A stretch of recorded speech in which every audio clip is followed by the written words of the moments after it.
Good afternoon. The World Series is on the air. This is Tony Wakely speaking to you from the Yankee Stadium in New York.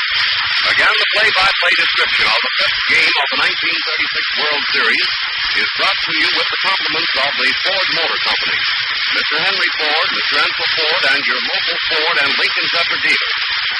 Your play-by-play announcer for the fifth game of the World Series will be Bob Elton. Now I'm going to turn the microphone over to Mutual's ace commentator, Gabriel Heater of WOR Newark. Thank you, Tony Wakeman. Good afternoon, everyone. Well, it's do or die for Bill Terry and the Giants today. It's Armageddon. Another victory for the Yankees in the World Series of 1936 will be another chapter for the winter book, the Hot Stove League of poignant memories. But a victory would put the Giants in the running again, and everyone in this great stadium seems to sense that we're standing at the crossroads or sitting. Mr. Terry stands today where Horatio stood at the bridge, where Joff stood at the Marne, where Jack Dempsey stood as he crawled back into the ring after the wild bull of the Pampas had tossed him out. He's on his own 2-yard line. It's make or break. And which of these it's to be, the next 2 hours may tell. Listening in on the average fan in his seat, you hear two schools of opinion today. Here's one of them. When you beat Hubble, you beat the Giants. When Hubble can't win, no one can. The dynamite in those Yankee bats will write the word finish today to the baseball saga of 36. But for everyone who talks that way, I hear another who says the Giants are best when they're fighting with their backs to the wall. Crowd them and they fight. That's how they won the pennant in their own league. Best when the umpires counted 9. When the fates are ready to draw the curtain. When the forecasters say it's all over but the shouting. Then watch those Giants. And there you have it, the affirmative and the negative. The American League and the National. The Harlem Rooters and the Bronx in game number 5. Played again today, the stands would show thousands of vacant seats. This must be a sad day for speculators. Even the rooftops which were jammed yesterday are all covered with Monday morning wash. Where hundreds hung on for dear life yesterday, today there are nightgowns, underwear, table linen hanging under a hazy sky. And that riotous applause you hear now is all for the gentleman known as Al Schott. Today Al is putting on a new act. He went way out to center field, put on a raincoat instead of a swallowtail, a gray fedora instead of the battered high hat, flanked by 2 special officers on his right and left, followed by the band. He comes marching down triumphantly to shake hands with Mayor LaClaudia. And it does make a funny spectacle. Al and the mayor, and he puts the mayor's hat on now. The mayor puts his glasses back over his curly black head. The mayor stands up and whispers something to Al. Al whispers back, puts hand effects something around them. Now they make a field day for the photographers. Al, like some distinguished visitor coming to pay his respects to New York, and the mayor reaching in his pocket for something, must be the keys to the city. No, just his glasses, and it is a field day for everybody in the staff. It's a bit of life we need here. Because, frankly, this was a dull, gray, dreary morning before game time. For the first time, there were bleacher seats going begging. Maybe it's Blue Monday, maybe it's the Yankee runaway. Whichever it is, there was a funereal quiet here during practice, which made a strange contrast to yesterday. Only a few days ago, hundreds were lined up all night to buy the priceless stuffing. We've had drama of all kinds here and at the Polo Grounds. Hubble in the rain, Gomez making his slightly erratic but sensational comeback. Fitzsimmons fighting every inch and putting on, to my mind, the best pitching exhibition we've had here. Pearson yesterday taking all the punch out of Giant bats. Lou Gehrig's powerful shoulder sailing in to beat a ball and sending it sailing to the land from which there's no returning. Sambo Leslie coming in twice as a pinch hitter and making good each time. We've had miracle catches and incredible stops, yet somehow this moment now seems to be the most impressive of all. Underlying it, over it all, you feel a sense of hushed expectancy. Yankee rooters know that one more game spells world champions. Giant rooters know that one more game puts them into the running again. And now we're almost ready. Pitchers warming up.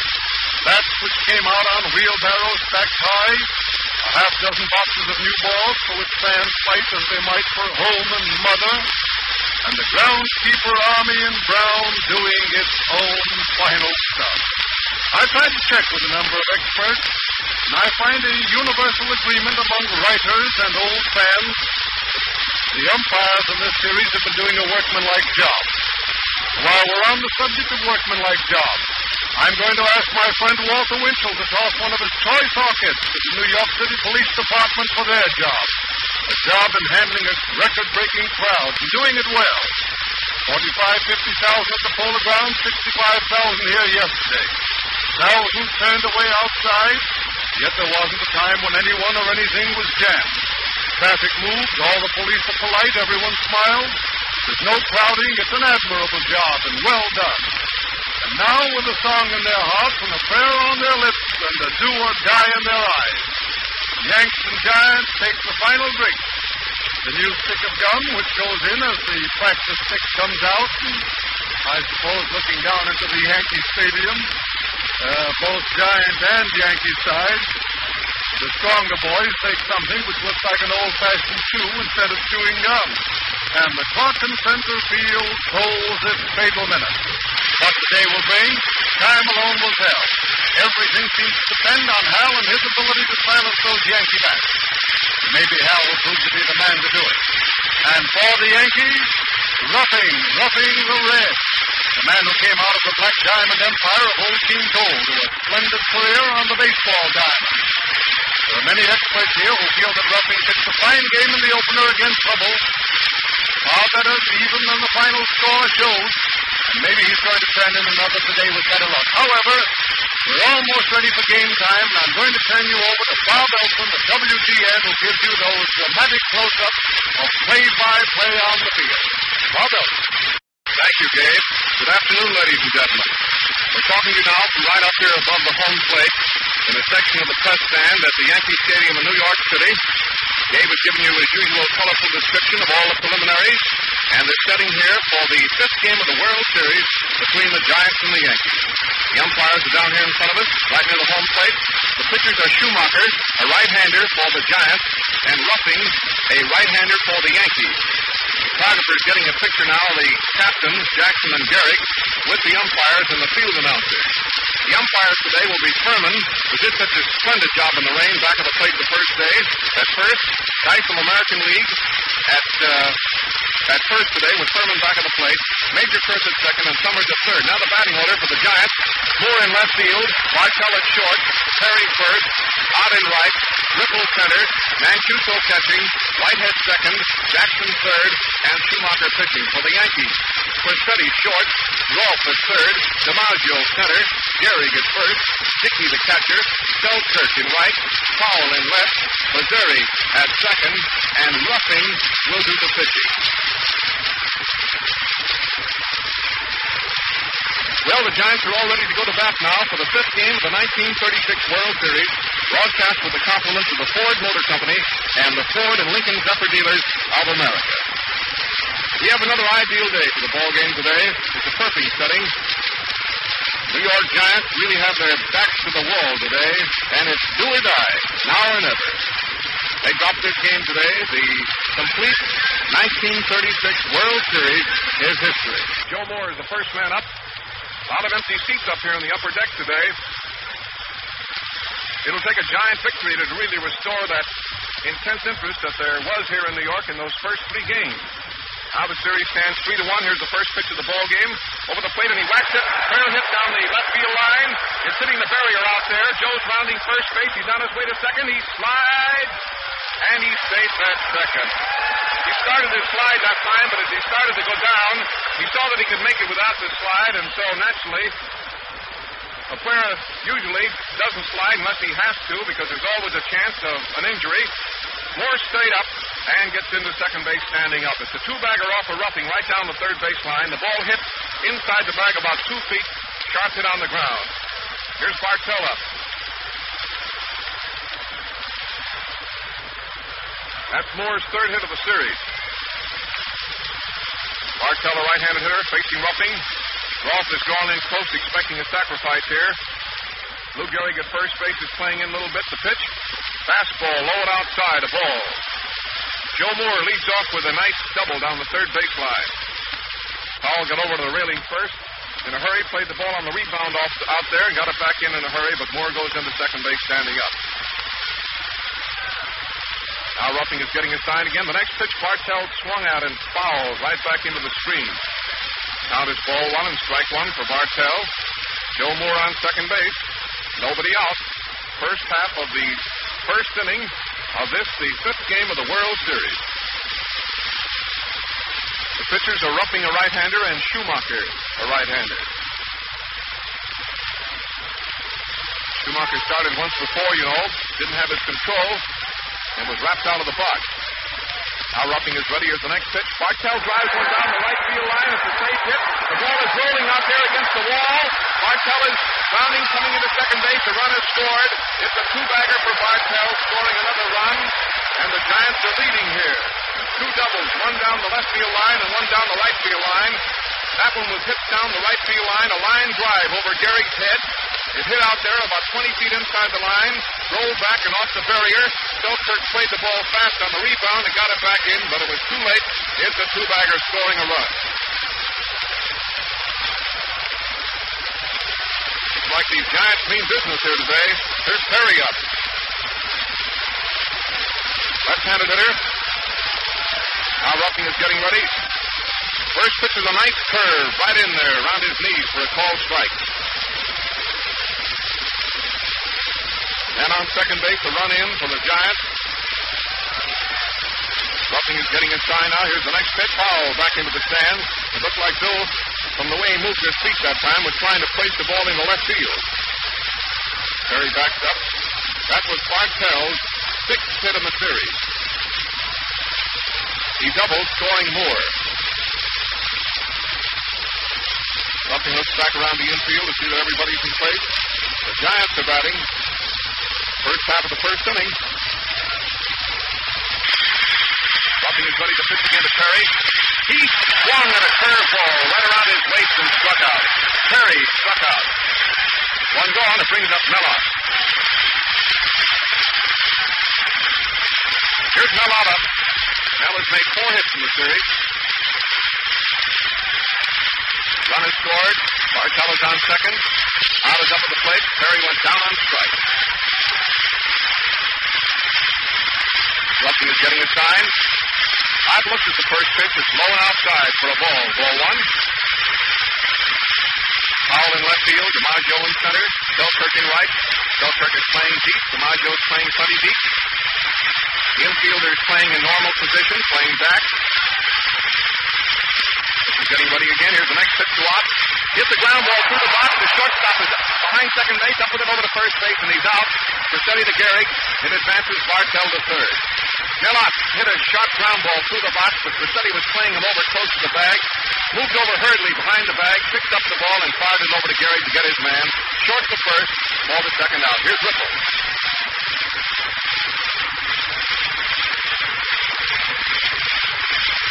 In the meantime, of course, Bartell advances to third in the play. Here's Ripple. He's made 3 hits in the series, a home run and 2 singles. Now Ruffing is ready to pitch to him. First pitch he hit foul down the third baseline. Ripple slashed the liner down the third baseline into the lower box seats, but foul. Furman of the National League is the umpire-in-chief today, back at the plate. Summers of the American League at third, Major Kurth, National at second, and Geisel, American League at first. Ruffing is ready to pitch again to Ripple. Hits a Texas leaguer into left field. It's a hit, scoring another run for the Giants. Ripple comes up with a Texas leaguer into left field, scoring another run for the Giants, and they're leading 2-0 now. Ripple dropped his Texas leaguer in front of Powell in left field, who moved in fast for the ball, but couldn't get it in time. No chance of a play. Just threw the ball into second base to hold Ripple on first, and it brings up Mancuso, the catcher.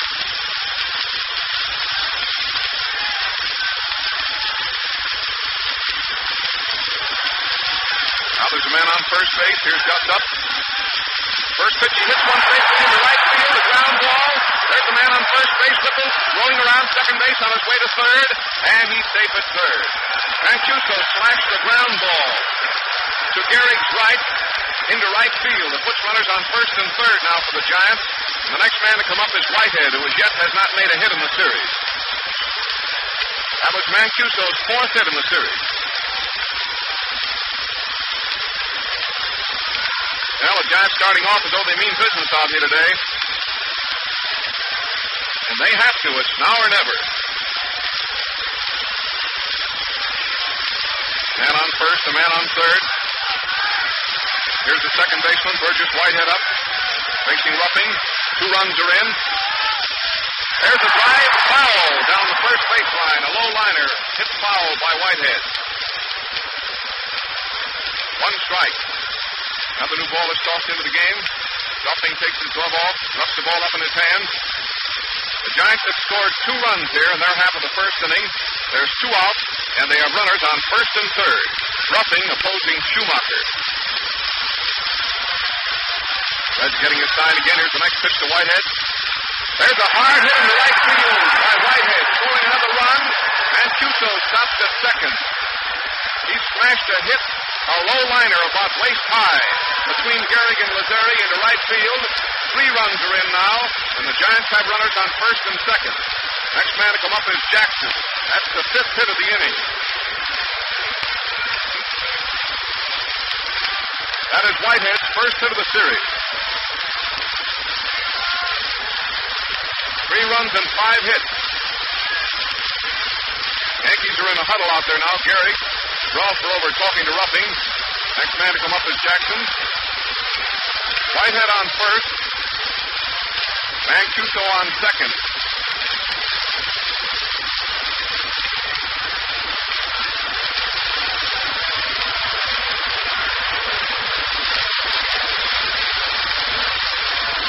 It's already out there now.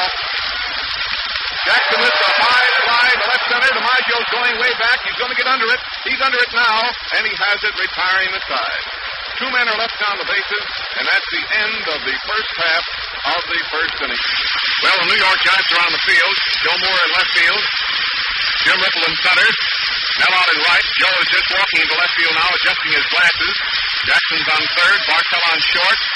At second base is Burgess Whitehead, who just made his first hit of the series. And Bill Terry, the manager, is on first. Gus Mancuso is the catcher, and Hal Schumacher, a very fine right-hander when he's right, is the pitcher. First effort in the series, he wasn't right. He couldn't control that sinker of his, and consequently was getting himself in the hole and had to throw one right down the middle, and the boys were clowning it. Now the first man to bat is Crissetti.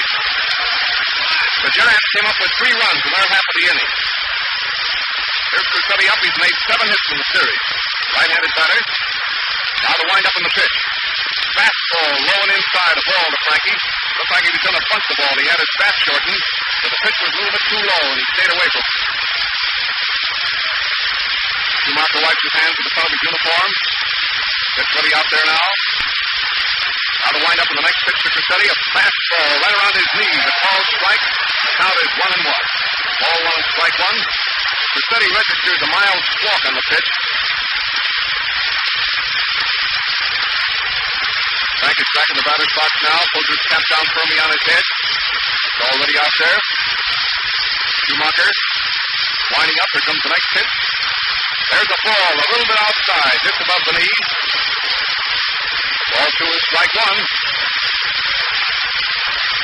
The umpires, by the way, have done a very fine job in this series. Their work has been all that could be desired. Winding up again, here's the next pitch. He swung at a fastball and missed it right around his knee. Schumacher threw in the dark one that time. Frankie Crissetti swung from his heels and missed it. And the count is 2-2. Frankie's played some swell ball in this series. Great game at short, and he's done some fine hitting with 7 hits. Schumacher's getting his sign again. There's the start of his motion. Here comes the next pitch. Strike 3. Struck him out. He's throwing the sinker right in around his knee. A quick stop on the ball, and he's out for the first out. Crissetti was called out on strike. Here's the third baseman, Red Rolfe. He's made 5 hits in the series. Rolfe up, he's left-handed. Here's the windup on the pitch. Fastball right over the plate, knee high, a called strike. Nobody on the bases for the Yankees. 1 out. Last half of the first inning, the Giants scored 3 runs in their half of the inning on 5 hits off of Ruffy. Schumacher winds up again. The next pitch. Fastball. He hits a long fly ball in the left center. Center fielder is over. In. And he has the ball. A beautiful diving catch by Ripple. Ripple was playing in way over in right center field, and he had to move over into left center very fast. The ball dropped hurriedly, and Ripple made a beautiful dive for the ball and came up with it to get the call for the second out. It was the second beautiful fielding play that Ripple has made in the series. Ripple was playing Rolfe in deep right center. He had to move over fast into left center, and the ball dropped hurriedly. He was moving in fast. He made a dive for the ball and caught it. The ball was still plenty far out for the second out. It was a beautiful play by Jim Ripple, the Giants center fielder. Here's DiMaggio, and the first pitch is wide at the knee for a ball. 4-1.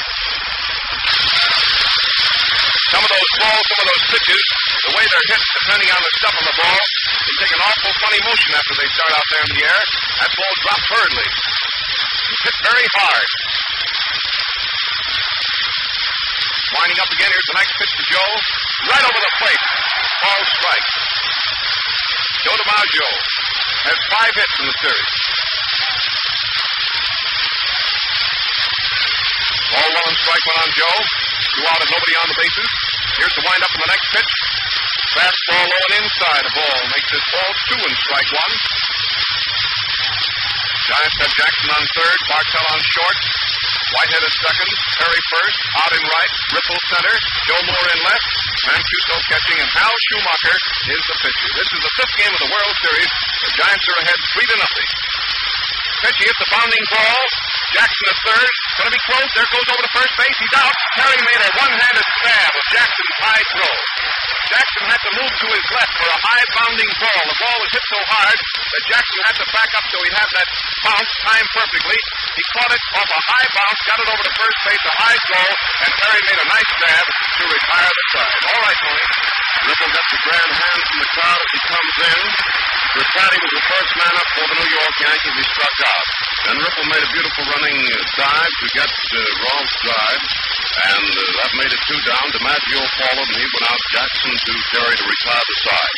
We're going in now to the Giant half of the second inning, and score is the New York Giants 3 and the Yankees nothing. Okay, Bob. Now the Yankees are on the field. First man to bat for the Giants will be the pitcher, Hal Schumacher. Here's Hal selecting a bat down here below us. Moving up toward the plate now. Getting a hand from the crowd. You can hear it in your radio.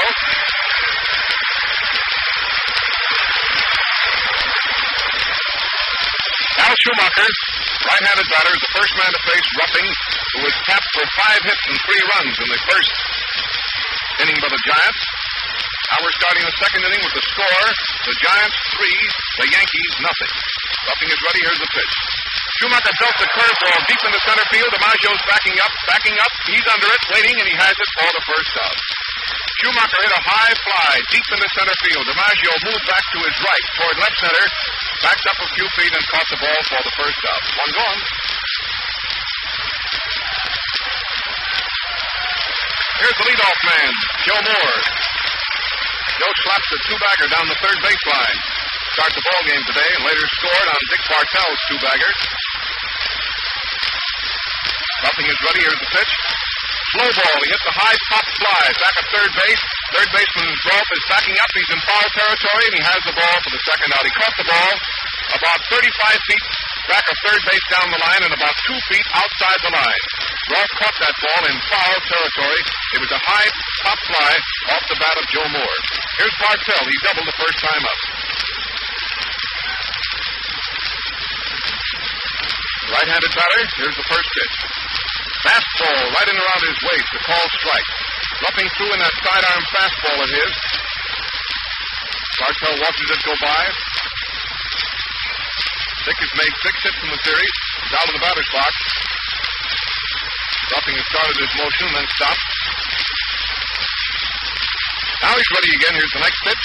Curveball. He hits it down the third base line. Foul. Just outside the bag. It looked like a hit there. It went just outside the bag. Foul. A low bounding ball. Left fielder Powell comes over the line, throws the ball back into the discard. Now it's 2 strikes on Bartell. No balls called. 2 outs. Nobody on the bases.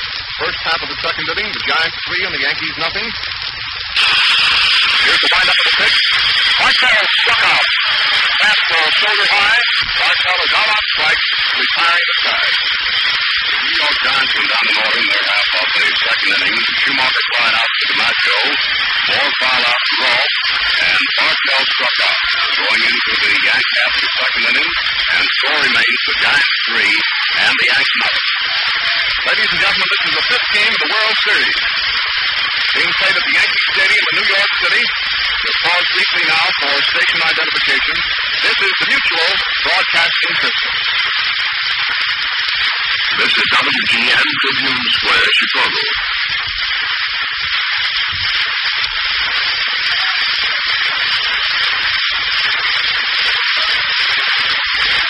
Well, the New York Giants are on the field now. Ripple is walking into right center field, getting set for the first hitter, who's Lou Gehrig. They play this lad deep, and what a wonderful ball player he is. Here's Lou Gehrig up to face Schumacher. Giants are ready on the infield and the outfield.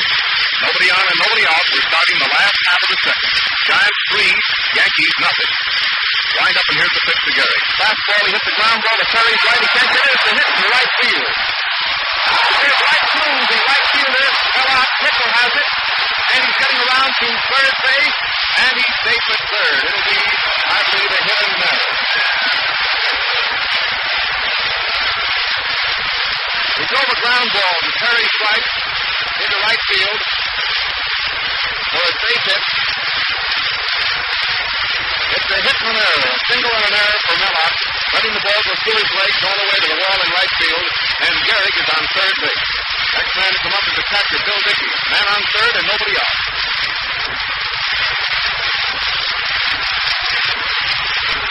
That was a well-hit ball between Terry and Whitehead. Now Gehrig's on third. Schumacher's ready to pitch to Bill Dickey. First pitch is very wide, shoulder high, a ball 1.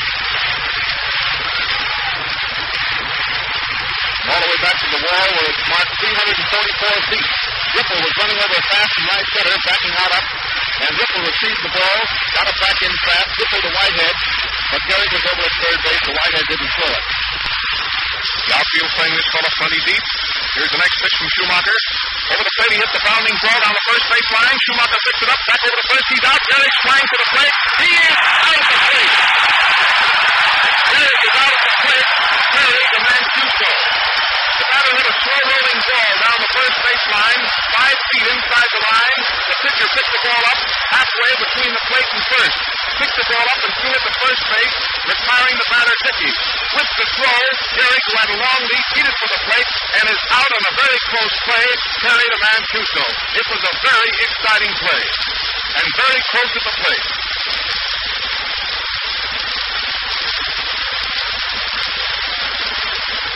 Hope you understand it clearly now. Here's the batted ball down the first base line, a slow roller, pitcher threw the batter out, and then Gehrig at third base, slides to the plate, was out on a very close, fast play, Terry to Mancuso.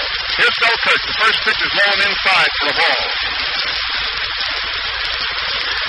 The Yankees took a chance that time, and they almost got away with it. Now there's nobody on the bases and 2 gone. Selkirk is up. He's made 4 hits in the series. Schumacher has the glove off now. He rubs the ball around in his hand. It's already out there. The Giants caught it up. He can hit them all the way up there. He's ready to wind up, and here's the next pitch to Selkirk. It's a long drive, way back into right field. It's got a home run. It's back. It's a home run over the right field fence. Selkirk just hit a long, tremendous home run, way back into the stands at right field, about 355 feet from the plate. And here he comes around third base. He's driving down the third base line, and he's getting a swell hand for a wonderful home run. Gee, that was a beautiful hit. Hit way into the air and way back to the right field, and there was no doubt about what it was going to be just as soon as the ball left his bat. The score now is 3-1. Next man to come up is Powell.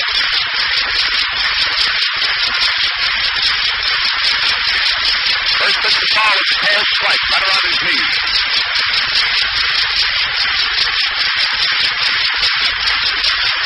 He's getting ready out there again. 2 out and nobody on. Here's the next pitch to Powell. Curveball in a little bit close above the knees. The ball and the count is 1-1.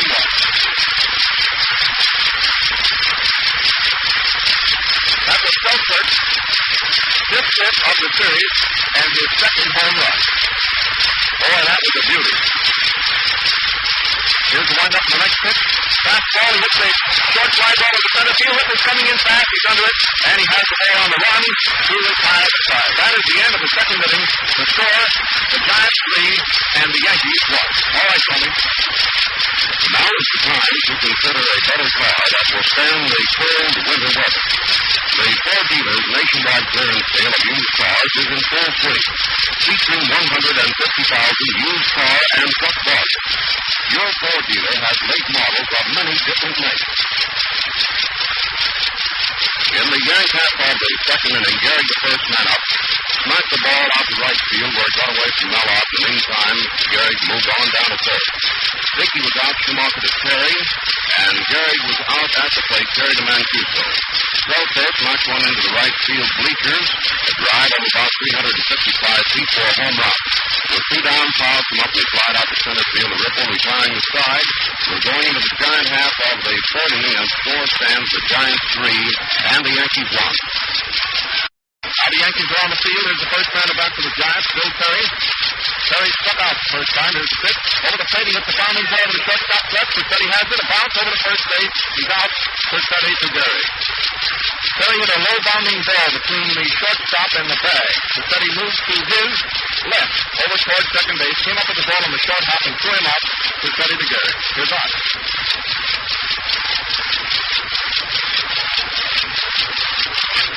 Out up. He was out. There's the first time. First pitch, he hits a high foul over near the railing. Behind third base. Third base is coming over fast into the Yankee dugout, but can't get to it. Hit on the roof of the dugout. High pop foul alongside third base over near the railing and hit on the roof of the Yankee dugout. Ross couldn't get to it, and it's a foul strike on Hart. 1 out. Nobody on the bases in the first half of the third. Pitchers are Ruffing, a right-hander, and Schumacher, a right-hander.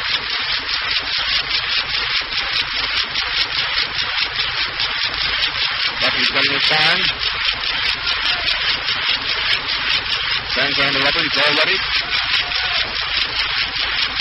Now the wind-up in the pitch. Slow ball. Out hits the long fly ball into left center. DiMaggio's moving over. Powell is moving over.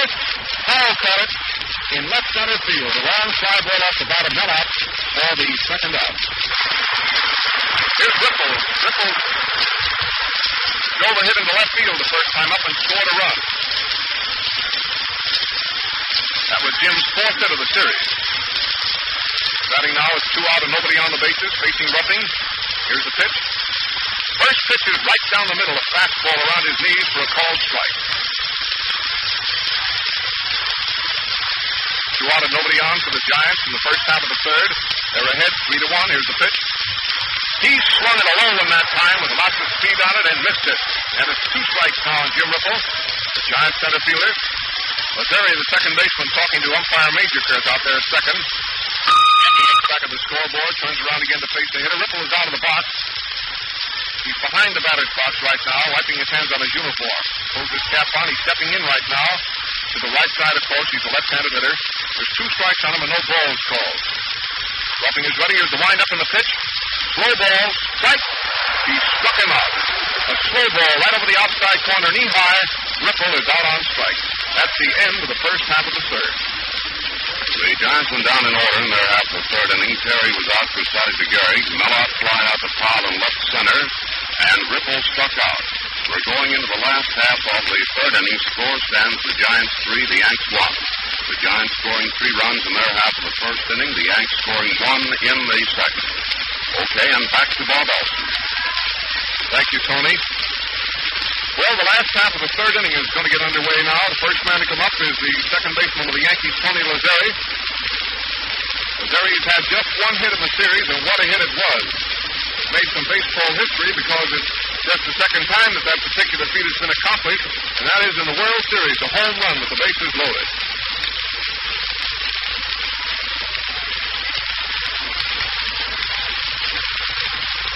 Tony Lazzeri.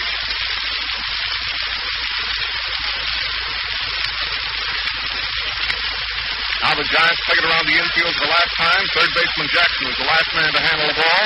Goes to the Schumacher. And here's Lazzeri up to start the last half of the third. The score, the Giants 3, the Yankees 1. Now Schumacher's getting a sign. Here's the windup on the first pitch to Tony. It's a fastball low inside, a ball. Schumacher takes a couple of kicks to the pitching mound with his right foot. Pulls his cap down firmly on his head. Has his glove off. Now he's ready. Here's the windup on the pitch to Lazzeri, a fastball, and he dumps it off here to the right into the screen. And the count is ball 1 and strike 1 on Tony. The Yankees are at bat in the last half of the third with Lazzeri up. Second baseman of each team has made one hit in the series. Here's the pitch. Blown outside, a ball. Both Lazzeri and Whitehead have come up with some sparkling plays in the series game, but each one of them has made just a single hit. Lazzeri's was a homer, Whitehead's was a single and came today and drove in a run. Here's the pitch. Low and outside, another ball makes it 3-1 for Lazzeri.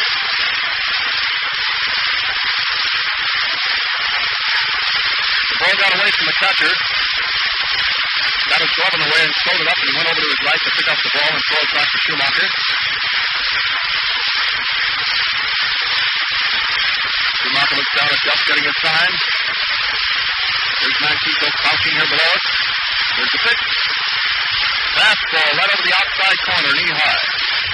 Schumacher cuts the corner with a fastball.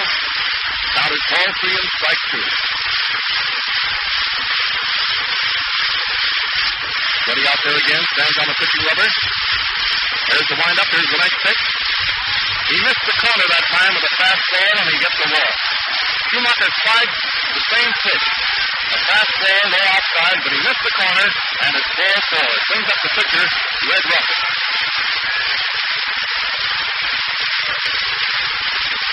Now there's the man on first, there's Ruffin coming up.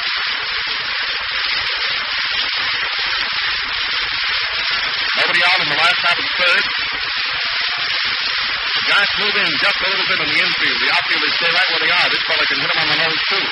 Here's the pitch. In close at the knee, a ball. The first pitch to Ruffin. Ball 1. Schumacher goes back. Picks up the Rosenbag this time. Brushes it along the front of his pants. Now he's ready. And on first base and nobody out. Here's the pitch to Ruffin. In close at the knee, another ball. Ball 2. Mancuso doesn't like that ball. He throws it out of the game now. The umpire Thurman, gives him a new one. Second baseman Whitehead comes in to talk to the pitcher. Now he's walking back to his position. Perry is on the bag. Bartell's playing in his natural shortstop position. Moves in a little bit. Jackson is playing about 7 or 8 feet inside the line. Here's the pitch. Ball 3 outside knee high.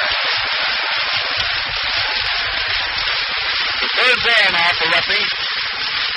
We have the top of the batting order coming up next. Frank Cassetti. Schumacher is looking back toward center field.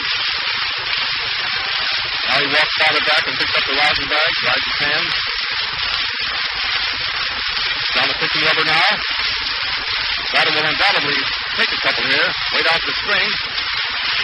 Here's the pitch. Ball rolling inside. He walks in.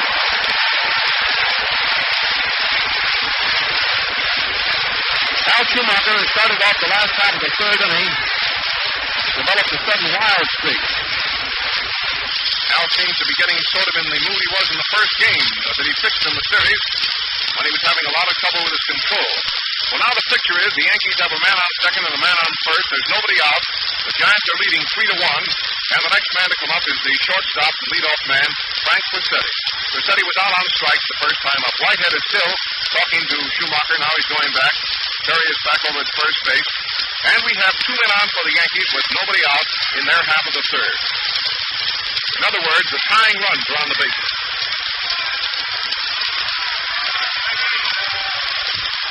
Now Crosetti's up. Schumacher's all set. Here's the pitch. Low and outside. Another ball. Ball 1. The Giants are warming up a pitcher in right field. Can't see who it is. Back in the bullpen. He's underneath the stand. Schumacher again turns around, takes his glove off. He's having trouble with his control this inning. He's walked the first 2 men, the tail end of the batting order, which is bad. Lazeri and the pitcher. Al is getting his sign out there again. He's all ready. There's a bunt. Pitcher.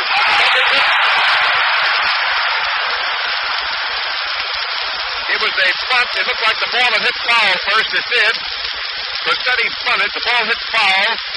The ball was wrapped so sharply that it hit to the left of the plate, foul, hit Crosetti in the leg, and then rolled out between the pitcher and the third base line. It all happened so fast that the spectators and everybody had the opinion that it was a fair ball. The umpire says no, it hit the batter, and it's very obvious now because Crosetti is limping around down here. Ball must have caught him in the knee or in the shin someplace, and it evidently hurt.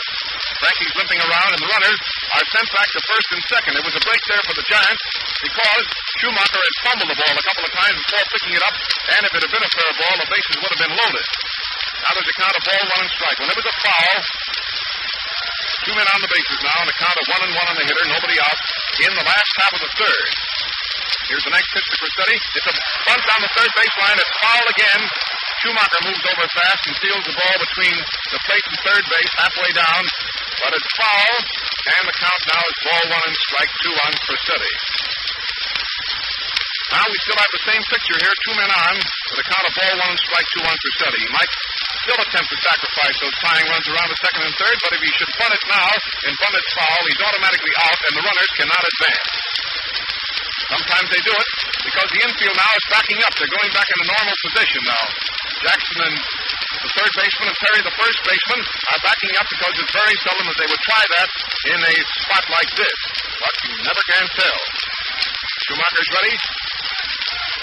Here's the pitch. The ball gets away from the catcher. The runners are advancing. Push runners on second and third. The ball got away from the catcher. It rolled over about 30 feet to the left of the plate. Wild pitch puts a man on second and a man on third. And a count of ball 2 and strike 2 on the batter. Wild pitch, says the official score.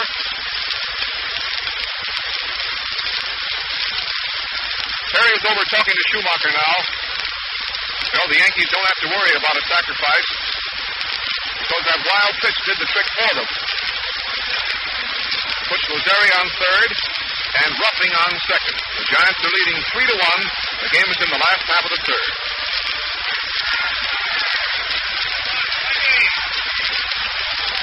Ball 2, strike 2 for Crosetti.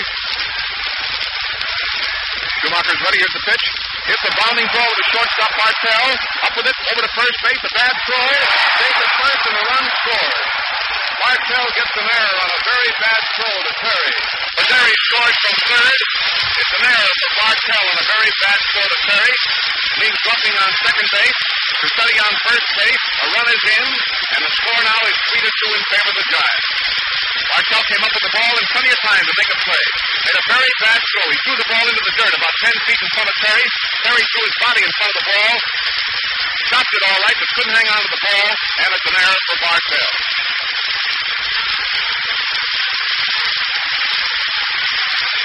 Now we have a man on first and a man on second. Here's Rothrup. Tying run on second base for the Yankees, and nobody out here in the last half of the third. Giants are expecting an attempted sacrifice. Here's the pitch. He bunts one right out in front of the plate. Schumacher picks it up, gets it over to first. He is safe. He beat it out for a hit, and the bases are loaded. Ross laid down a roller between the pitcher's mound and the plate. A bunted ball rolling out toward the pitcher. Schumacher hurried in, grabbed the ball, and threw it over to first base for Brawl. A very fast man beat it out for a hit, and the bases are loaded with nobody out. 3 men out now. Next man to come up is DiMaggio.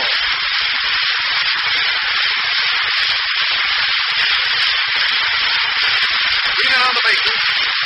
Here's Joe DiMaggio up. Bounced off to Jackson the first time up. He'll be followed by Gehrig and then Dickey.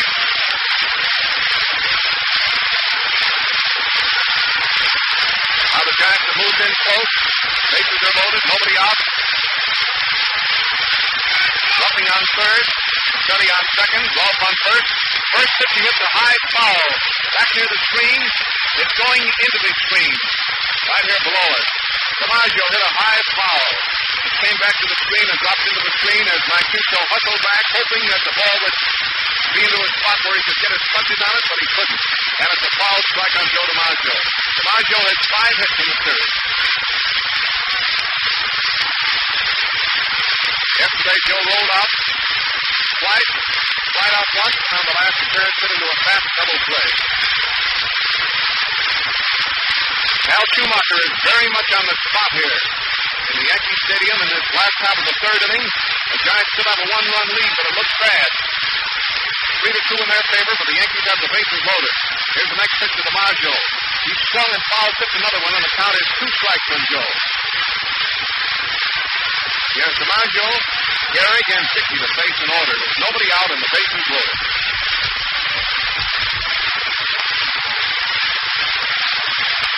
He walks around out there. Terry said something to him. The 5th game of the World Series. Stopping opposing Hal Schumacher. Joe DiMaggio is up at the plate with the bases loaded. Schumacher gets all set. The pitch is inside, close to his head. Joe ducks out of the way. Now it's ball 1, strike 2. Bases loaded. Nobody out. 1 run in. The Giants 3, the Yankees 2. The Yankee half of the third. The last half, they have 3 men on with nobody out. Schumacher's getting all set. Here's the next pitch. He struck out. DiMaggio swung at a big hook. Blowing outside and struck out. DiMaggio is out on strike. Next man to come up is Gehrig.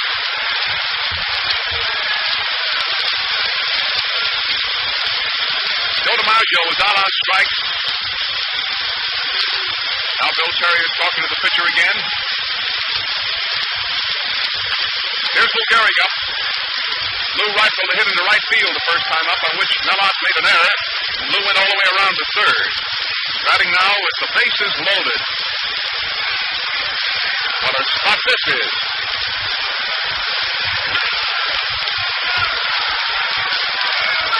Well, Schumacher has to face it. He's going right to work on this fellow now.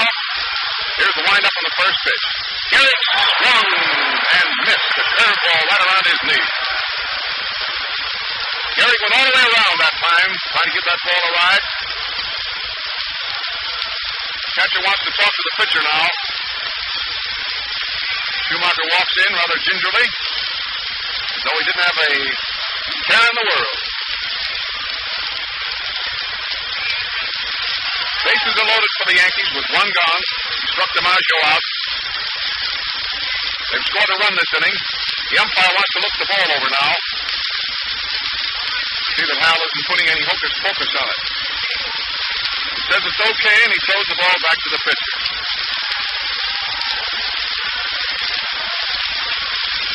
Lou Gehrig is up with the bases loaded here in the 5th game of the World Series in this mammoth Yankee Stadium in New York City.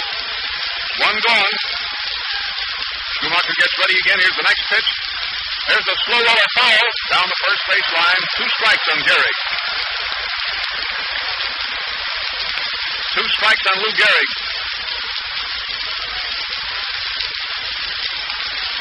Catcher Mancuso again walks out toward the pitcher. Al Schumacher walks in. say something, then he goes back to the mound. Roughing on third, Rossetti on second, Rolfe on first. 2 strikes on Gehrig. 1 gone, and the Giants have a 1-run lead. Here's the pitch. Strike 3. Struck him out. Schumacher struck out Gehrig. A big hook right around his knees, and Gehrig is out on strike. 2 gone. Boy, what a break there was on that one. That had a hook on it like a letter V. Now there's 2 gone. The bases are still loaded. Here's Dickey up. Bases loaded.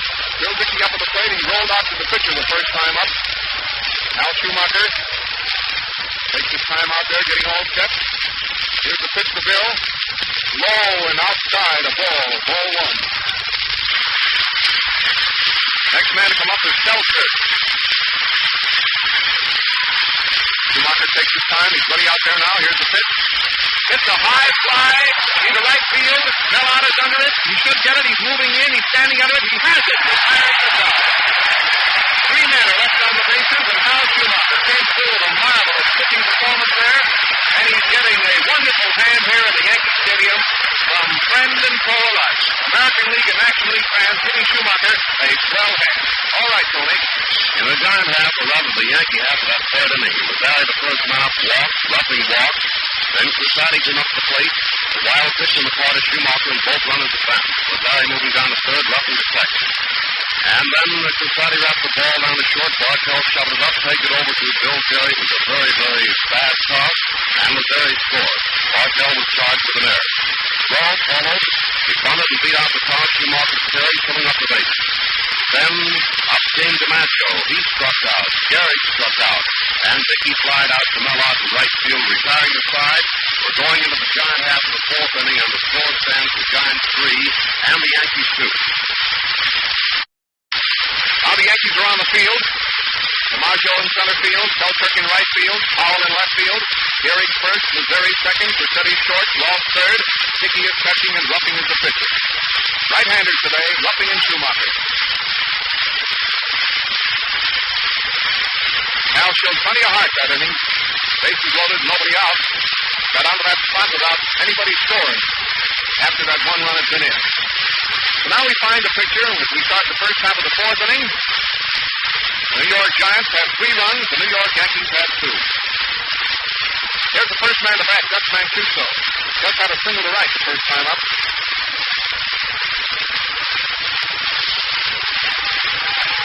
This is getting ready out there. Now the wind-up in the pitch. He swung at a fastball right around his waist and almost fell down. 1 strike on Gus. 4th inning. A wonderful game out here. Ruffing juggles the ball in his glove. A few seconds. Gets ready. Here's the pitch. He threw his bat slipped out of his hands. It's a foul. Rolled off to the left. The bat is out behind the pitcher. Ross goes over and picks it up. Now he's walking toward Mancuso, who's out next to the pitcher. So he rolls the bat to him. Gus picks it up, and he's walking right down the line now from the pitcher toward the plate. Ross is backing up, going back to third. Mancuso is the first man up in the 4th. The Giants have a 1-run lead.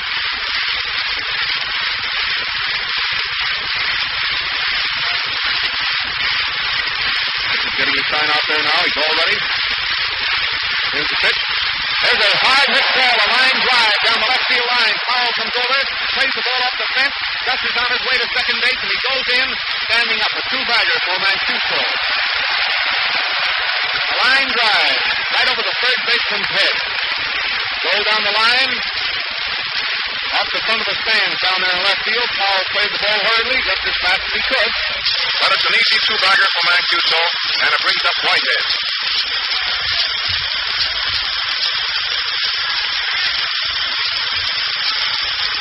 Lazari is in talking to Ruffing. Here's Whitehead up. He had a hit the first time up today.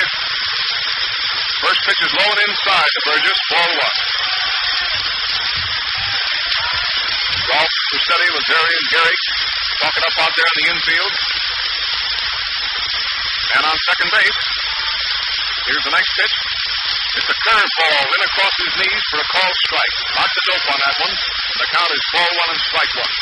Whitehead backs out of the batter's box. He's drying his hands down. Now he's up in there again. The man on second. Whitehead up. This is getting ready out there again. Here's the next one. He hits one right back at the pitcher. There they throw the ball to second base, and Mancuso is called off at second base, roughing to Crucetti. Whitehead hit a ground ball right at the pitcher, roughing, who picks it up, turned and fired the ball back to Crucetti, and Mancuso is out, trying to get back to second base, roughing to Crucetti. The batter, naturally, is safe at first. Here's the third baseman, Jackson. Flied out to left center field the first time up. Giants have a man on first with Jackson up.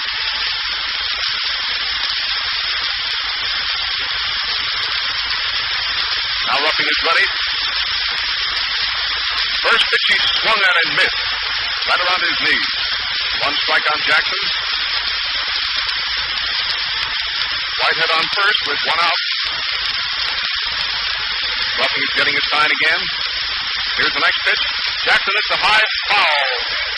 Right up on top of the roof over behind first base. And the count is 2 strikes in Travis. Jackson has made 3 hits in the series.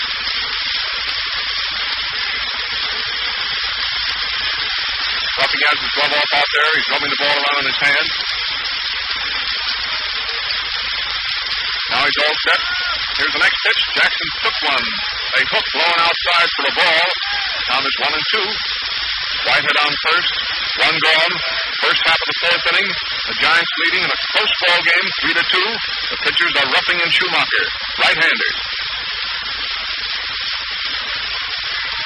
Pitcher's getting a sign out there again. Here's the next pitch.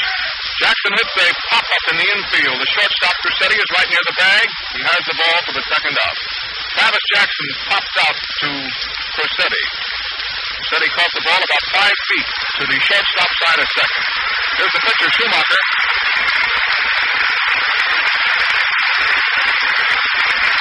Al gets a nice hand from the crowd, and he deserved it for that wonderful pitching performance last inning.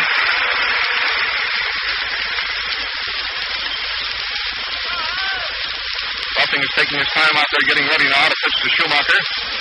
He sent a long fly ball to DiMaggio the first time up. He has the reputation of being a good hitting pitcher. Here's the pitch. He swung hard that time at a fastball around his knees, and it's 1 strike on Schumacher.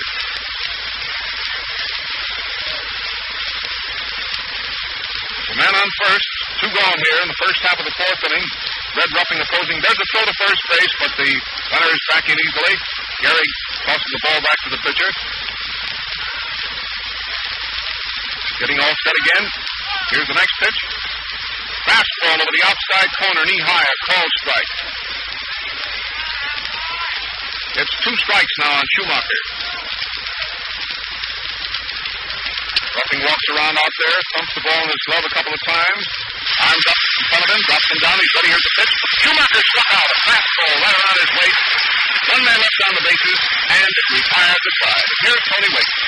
Mancuso, the first man up for the New York Giants, in the line drive down the third baseline, which was good for a double. Whitehead followed. He roughed one down to the mound, up and shoveled up the ball, tossed it into Crucetti. Mancuso was out trying to get back to second. Jackson popped out to Crucetti, and Schumacher struck out. We're going into the last half of the fourth inning. Score stands the Giants 3, the Yanks 2. The Giants scoring 3 runs in the first, the Yanks scoring 1 in the second, and 1 in the third. Now back to Bob Ellis. Ladies and gentlemen, this is the 5th game of the World Series being played at the Yankee Stadium in New York City. We'll pause briefly now for station identification. This is the Mutual Broadcasting System. This is WGN Tribune Square, Chicago.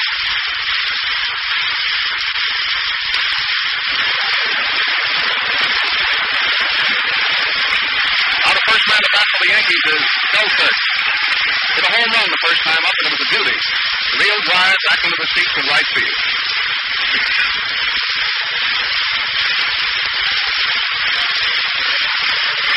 Here's Selkirk starting the last half of the fourth inning facing Schumacher. getting ready out there now. Here's the pitch. First pitch is low and outside. A ball to Selkirk. Ball one. Nobody on and nobody out in the last half of the fourth. The Giants 3 and the Yankees 2. He's winding up again. Here's the next pitch. Hits the ball. It's outside the knee. Makes it ball 2. Schumacher has issued 2 passes today. They both came in the third inning. He passed Lazeri and then he passed the pitcher.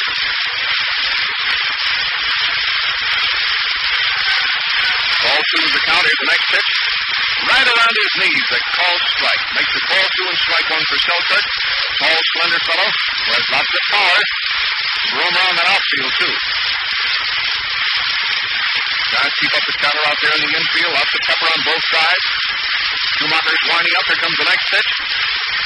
Too low. Threw that sinker in that time. The ball with that quick stop on it. But it broke in too low. And the count now is ball 3 and strike 1 for Selkirk.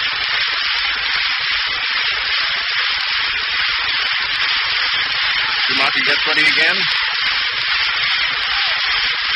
Next pitch is ball 4. He walked him.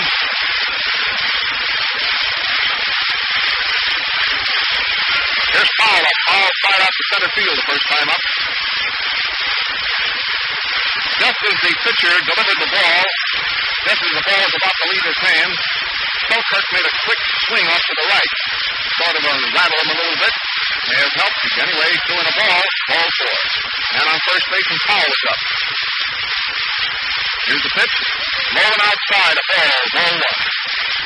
And Suso is going out to talk to Schumacher. Now they're out there talking it over between the rubber and the plate. Standing right together. Gus is coming back now toward the plate. Our spot is exactly behind the home plate. First base to our right and third base to our left. And the grand spot to tell you exactly what happened. The Giant infield has moved in just a little bit. Powell flied out the first time up. Now Schumacher's getting the sign again. The next pitch is a little bit too close. Waist high for a ball, and the count is ball 2.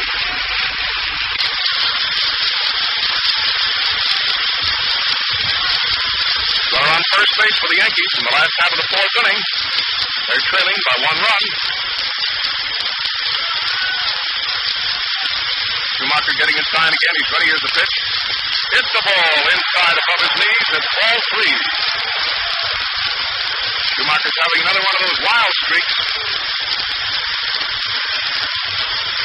The Giants are warming up a pitcher in the bullpen in right field.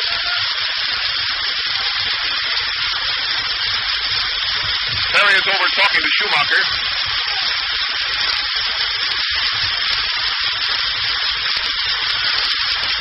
Standing out there next to the pitcher's box, talking it over.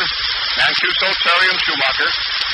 Next man to bat after Powell will be Lazeri, and then the pitcher. The score, the Giants 3, the Yankees 2. The game is in the last half of the fourth. Ruffing and Schumacher.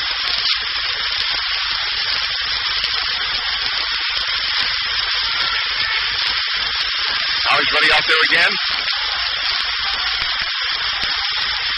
Next pitch is ball 4 inside at the knee. Puts 2 men on the bases again for the Yankees. 2 men on now.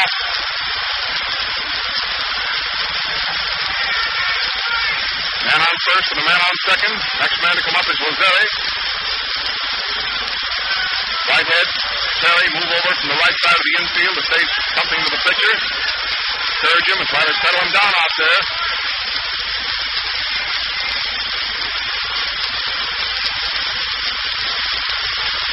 Two men on now. Here's Lazeri up. He drew a base on balls the first time. Schumacher's ready to pitch to him. First pitch he bunts to Schumacher, gets it over to third base. It's out at third. A force out. An attempted sacrifice was turned into a force out. A bunt between the pitcher's box and the third baseline, about halfway down. Schumacher moved over fast, picked up the ball, and fired it to Jackson at third base. And Selkirk is out. Schumacher to Jackson. Leaves a man on first and a man on second and brings up the pitcher, Ruffing.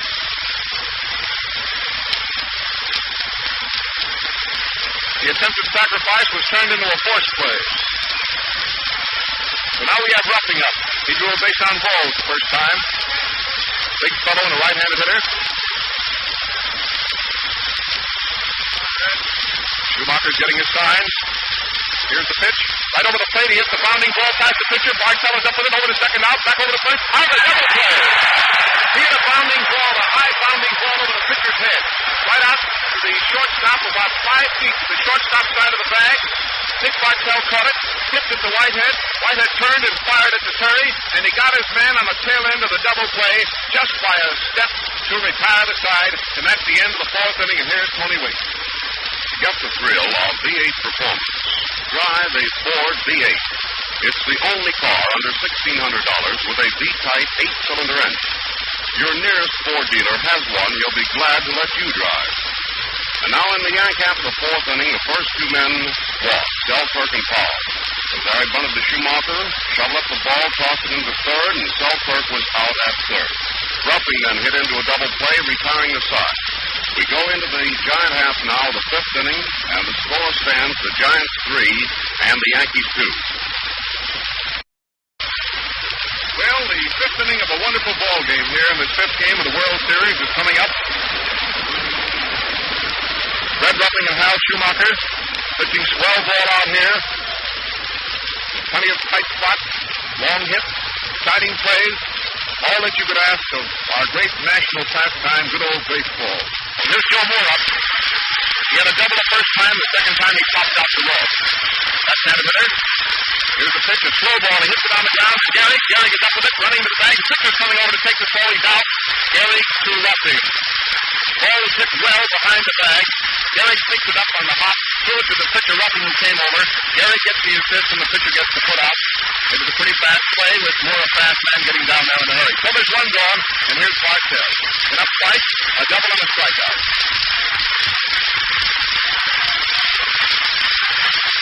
Bartell up. He's made 6 hits in the series.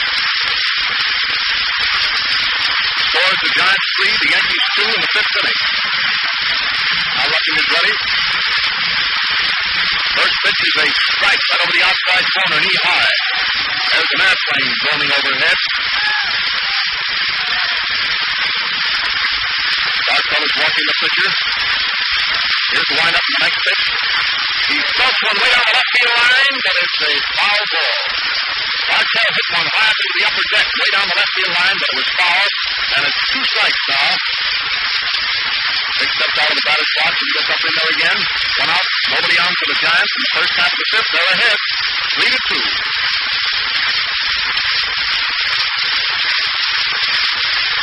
Ruffing smooths the ball around his hand, gets all ready again.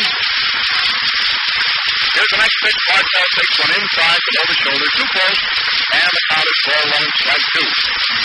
Yankees talking up out there. Lost at third, Pacetti at short, Lazari at second, Gehrig at first, Selkirk in right, DiMaggio in center, and Powell in left. Here's the windup again on the next pitch. Fastball, strike 3, right across his knees, and he's out on strike. Bartell is called out on strike. Here's Terry.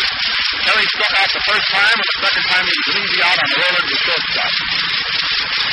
Terry has made 5 hits in the series.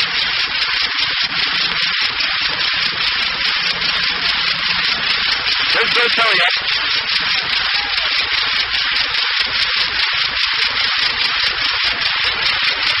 Ruffing is ready as the first pitch. Terry takes one high and wide for the ball. Ball 1. Ruffing kicked the pitching over a couple of times with his right foot. Now he leans over, going to pick up a cover or something. Ball set out there again now. There's the start of his motion. Here's the next pitch to Terry. Over the plate and hits a high foul between the plate and third base. Outside the line, Rolfe is over. Halfway down and has the ball. Easy out. Terry popped out to Rolfe. A high foul. about 25 feet outside the line and about halfway between the plate and third, an easy out for Rolf, and it retires the side. The Giants went down in order in their half of the fifth. Moore was out, Gehrig to Ruffing, who covered first. Bartell struck out, and Terry fouled out to Rolf down the third base line. We're going into the last half of the fifth inning, and score stands the Giants 3 and the Yankees 2. Now the Giants are on the field. The first man to bat for the Yankees.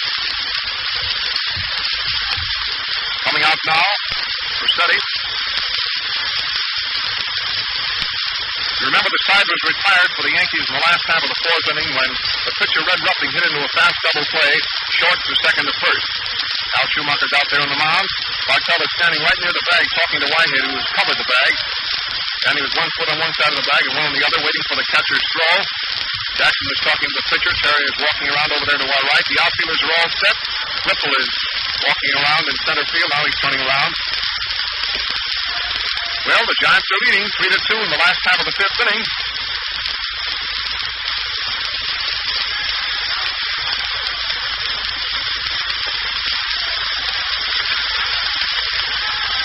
Al Schumacher held these Yankees to 3 hits.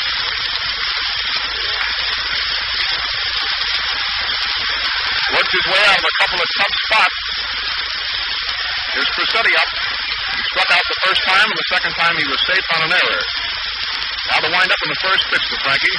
First pitch. Here it is. Strike right around his knee. Called. Nobody on. Nobody out. Last half of the fifth inning. Giants 3, Yankees 2. Winding up, here's the next pitch. Curveball. He fouled it off there to the left. Bounced up and hit him in the leg and rolled out again in front of the plate. Mancuso gets the ball and tosses it back to Schumacher. Nobody warming up for either team. It's a nice close pitcher's battle here. Close game. Pitcher gets his sign out there. He's all ready. Here's the next pitch to Rossetti. Strike 3. Struck him out. A curveball over the outside corner, knee high. Rossetti is out on strike. He's putting up a beat down here. Complaining to the umpire about it. He's out on strike. Now the next man to come up is the third baseman, Red Rolf.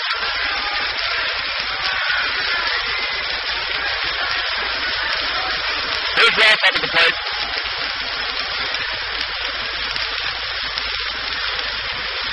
Schumacher's ready. Here's the pitch. He bunts one. The pitcher right. The second baseman comes in fast and got over first base, but couldn't come up with it. He bunted between the pitcher and first base to Schumacher's left, rather. Schumacher made a stab at the ball, but couldn't get it. Whitehead tore in fast. He came up with the ball, fired it to first base, but missed his man. Rolf is very fast and beat it out for a hit. It was a beautiful punt between the bag at first base and the pitcher's box. Schumacher moved hurriedly to his left, made a stab at the ball and fell down, but couldn't get it. As he reached for it, Whitehead moved in fast, came up with the ball and made a fast play, but he couldn't head Rolf off, and Rolf beats it out for a hit. It was a nice play, a very nice bunt by Rolf. That's Red's second hit, and it's the fourth hit off of Schumacher. Now the next man to come up is DiMaggio. He struck out last time with the bases loaded.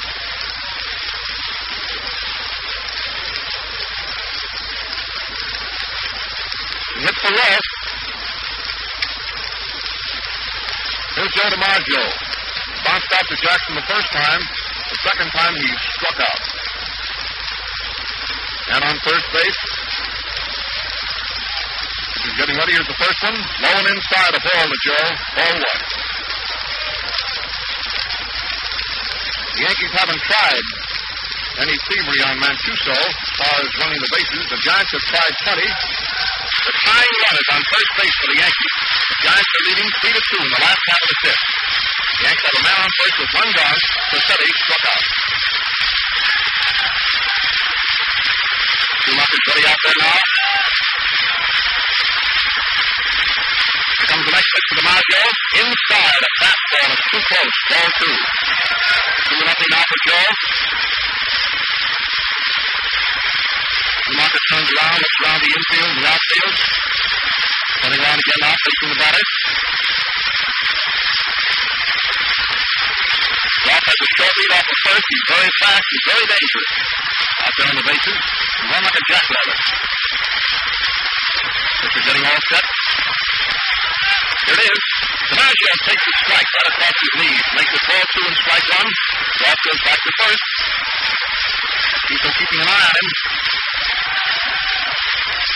Pitcher careful not to let the base runner get any lead on him.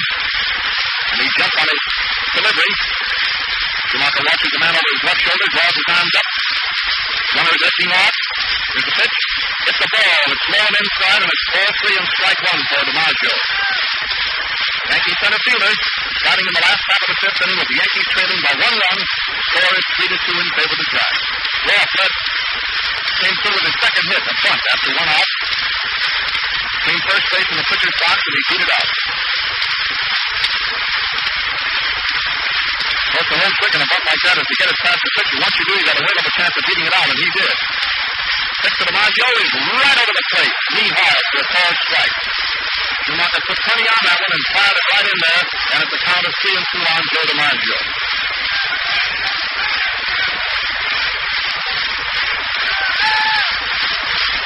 Al Schumacher getting his sign now.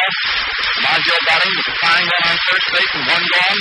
Schumacher turns around, looks back around the infield and the outfield. Well, he's worked his way out of a number of tough spots today. Been in serious trouble twice. Schumacher's getting a sign again. It's a 3-2 count on DiMaggio. Up the runner. There he goes.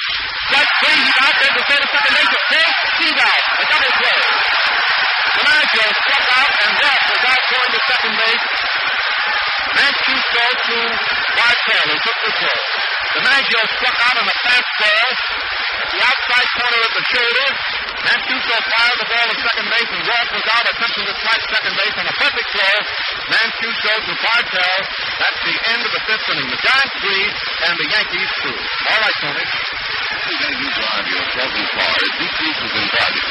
Take advantage of the Ford dealers' nationwide used car clearance sale now in progress to get a better used car. Your Ford dealer has his share of the 150,000 bargains being featured. Look in your local newspaper for special bargains in R&G used cars. They are renewed and guaranteed. And in the Yankees, the fifth inning decided the first man up struck out. Rolf beat out across, Whitehead to play. DiMaggio struck out. Mancuso pegged the ball down to second and got Rolf at second, retiring the side. We're going in now to the Giant half the sixth inning, and the score remains the Giants 3, the Yanks 2. The Yanks scoring 1 in the second and 1 in the third. The Giants scoring 3 runs in the first. Well, the first half of the sixth inning of a wonderful game is going to get underway now. Everyone sort of has the feeling that Hal Schumacher is sitting on a keg of dynamite out there. But he's been working his way out of spot after spot. Here's Mel out up. Red Ruffing is ready. Here's the first pitch to Little Mel. There's a hit over the shortstop ahead, a hard liner. He went up in the air to try to pull it down, but couldn't get it. Here's the ball coming in from Powell, and Ott is on first. He nailed a line drive right over Rossetti's head. Rossetti went into the air with his gloved hand that time, but couldn't head it off, and it's a hit.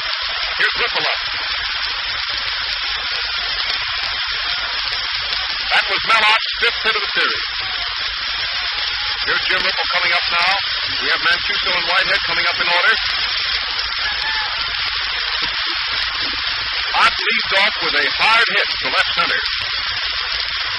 Powell took the ball on the second box. The pitch to Ripple. Outside, waist high, a ball. He had his bat shortened. So he might attempt to bunt it, and Rolf was moving in fast. Man on first base for the Giants. They're batting in the first half of the sixth inning. They're leading in this ball game 3-2. Nip and tuck affair here. Has everybody on edge. Next pitch is low and inside. Whipple was going to bunt it all right, but the ball broke sharply, and the batter, to get away from the impression that he was taking a poke at the ball, fell down. Ball was breaking so sharply in low and close, he started to go down for it, and then held his bat and fell down. Ball 2 now for Ripple. The pitch outside, waist high, ball 3. Third baseman Rolf moving in fast. free. 3-0 now for Ripple. The Giants center fielder was out on first base in the 6th inning, and nobody out. Pitch is ready again. Here's the next pitch. Ball 4. He walked it.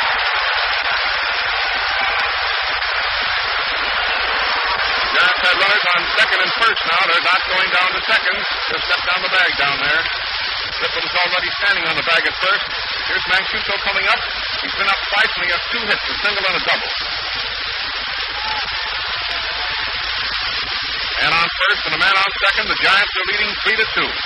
Next man to come up will be Whitehead and then Jackson. Yankees are third baseman is playing in, expecting a bunt. Here's the pitch. High inside, a ball, ball 1. The Yankees are warming up a pitcher now in the bullpen in left field.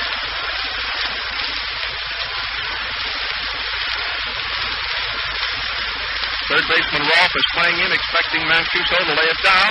Man on first and a man on second. Rolfe is getting ready to pitch again. Here it is. It's a bunt. The pitcher over to first base, and he's out. It was a bunt between the pitcher's box and the third baseline, just over a few feet. Rolfe had to move just about 6 or 7 feet to his right to come up with the ball. It was a perfect sacrifice, and it advanced the runners to second and third. Now the Giants have a man on second and a man on third, and the second baseman, Burgess Whitehead, is coming up. It was a bunt between the pitcher's box and the third baseline. Easy bunt for Ruffin to handle. Ball was rolling pretty fast, and he had an easy play at first base. It's a sacrifice for Mancuso. Whitehead's been up twice and has made 1 hit. Yankee infield has gone in. Here's the pitch. Third ball, way outside, base fire for a ball. The Giants are leading 3-2 in this 5th game of the World Series. The game is now in the first half of the 6th inning. Red Ruffin and Hal Schumacher have pitched all the way. Yankee infield playing in. Now Ruffin is winding up again. Here's the next pitch to Whitehead. Here's the bounding ball to the shortstop. He fumbles the ball and it's hit all around. A run scored. He had a bounding ball to the shortstop, Cressetti, which got away from him. Cressetti finally retrieved the ball, but it was too late to make a play anywhere. Out is scored, and the Giants are leading 4-2. They have runners on first and third, and Jackson is up. The ball was hit between the pitcher's box and third base, directly at the shortstop. He came in fast. It was a slow hopper, and he fumbled the ball. Put the man on first and a man on third. There's Jackson up now. See what they're going to call it. Here's Jackson up. The first pitch is a strike right around his knee. Haven't had any word yet from Lawrence here from the official score. And on first and a man on third for the Giants with a run in. They're leading 4-2. The pitch. It's a foul off there to the right into the grandstand. 2 strikes on Jackson. Jackson's been up twice today. Tried out the first time, popped out the second time.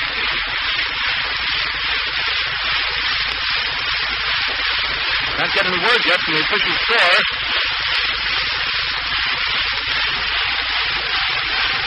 I believe it'll be an error for Cressetti, but we don't want to do any guessing on that, and our only chance to get it is from the official score here below us. It's an error for Cressetti.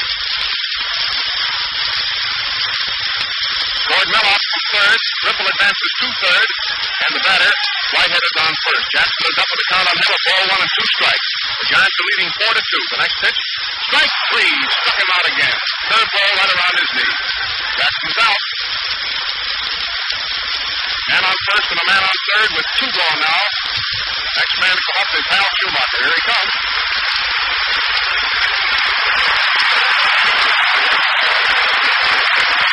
Nice hands to the crowd.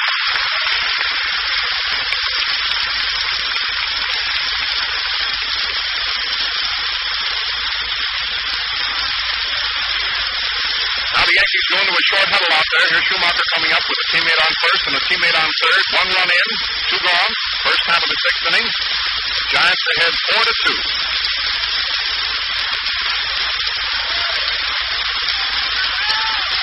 Schumacher flied out, deep to center field the first time. The second time he struck out. Now he's facing Ruffing. There's a foul into the stands off here to the right. 1 strike.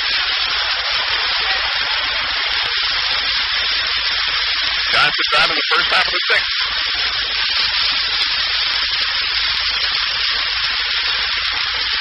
He's taking his time out there again, getting ready. On that error of Cressetti's, the run would have scored anyway, I believe, even if he'd have picked it up cleanly. Pitch is low and inside, but he would have had the man at first, but because he fumbled the ball, there was no play anywhere. The run scored, and the batter had life at first. Cressetti was charged with an error. Even if he had picked the ball up cleanly, it was a slow roller, I think the runner would have scored because Ott was off just as soon as the ball was hit. Roughing is ready. Next pitch. Schumacher swung hard that time, trying to give it a ride and missed it. Count is 4-1 and strike two. Giants have a man on first and a man on third. They're leading in the sixth inning, 4-2, and this is the fifth game of the World Series. Red roughing opposing Hal Schumacher. The Giants pitcher is here at bat.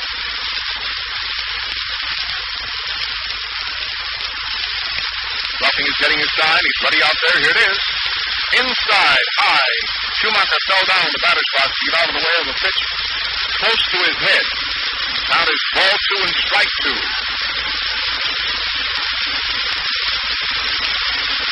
2-2 now.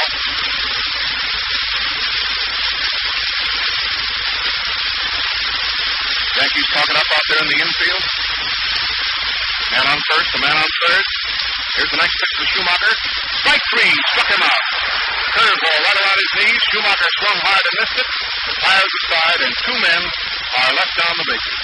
That's the end of the first half of the sixth inning of this, the fifth game of the World Series, being played at the Yankee Stadium in New York City. And I will pause briefly for station identification. This is the Mutual Broadcasting System. This is WGN Tribune Square, Chicago.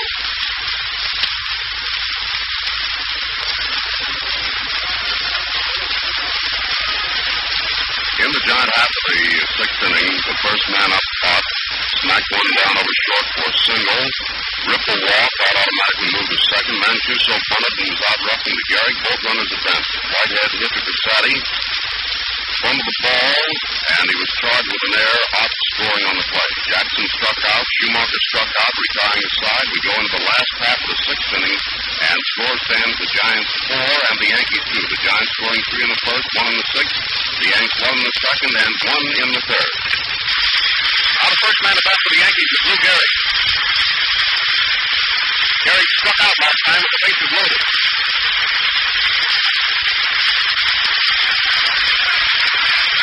Here's Gehrig up.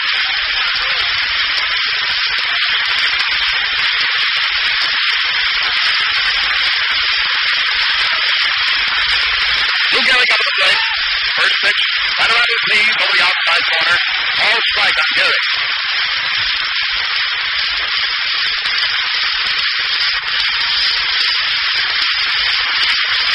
Now Schumacher takes his time out there, getting ready. Outfield and infield is moved around. One pitch to right for Gehrig. Now Schumacher's getting all set again. The score is the Giants 4, the Yankees 2 in the last half of the sixth.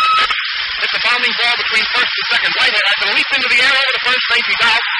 Gehrig hit a high bounding ball. Whitehead back at the edge of the grass, exactly between first and second. That's go up into the air. The ball took a very high bounce, and he threw him out. Whitehead to Terry. Next man to come up is Dickey.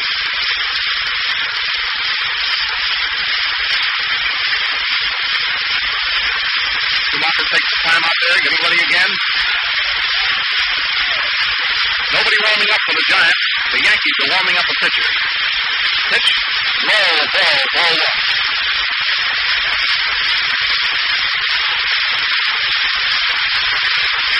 One out and nobody on. Last half of the sixth. Here's the next pitch to Bill. Perfect pitch, right around his knees. A called strike, and the count is 1-1. Yankees at bat in the last half of the sixth inning. One gone, nobody on the bases. Gehrig just bounced out to Whitehead. Now Schumacher's all set. There's the windup. Here's the next pitch. He struck at a curveball right in around his knees, and he missed it. The count is 4-1 and strike 2. There was a big hook on that one. Pulls his cap down firmly on his head. It's all set out there again. I think he's been up twice today. Bounced out and flied out. Here's the next pitch. Strike 2. Struck him out. It gave him that big hook again knees, and Dickey struck out. 2 gone. Now the next man to come up is Selkirk. Selkirk has been up twice. He hit a home run and he walked. Schumacher's getting ready out there. Now the wind up in the pitch. Too low at the ball. Ball 1. Nobody on the bases and 2 gone in the last half of the 6th. Cal Schumacher and Red Ruffing have pitched all the way in this, the 5th game of the World Series. The next pitch, there's a hit on the ground into center field. Selkirk singles to center. Ripple juggles the ball momentarily, and the batter rounds first base, but pulls up as Ripple gets the ball back in a hurry. Selkirk gets his second hit of the game, a single to center, on the ground all the way. Kind of a hit ball that just hugged the ground all the way out. There were no bounces at all. Here's Powell up. Powell has been up twice. He flied out to center field and he walked. Starting now with a teammate on first base. 2 gone here in the last half of the 6th. The pitch. There's that curveball again, and he swung hard and missed it. 1 strike.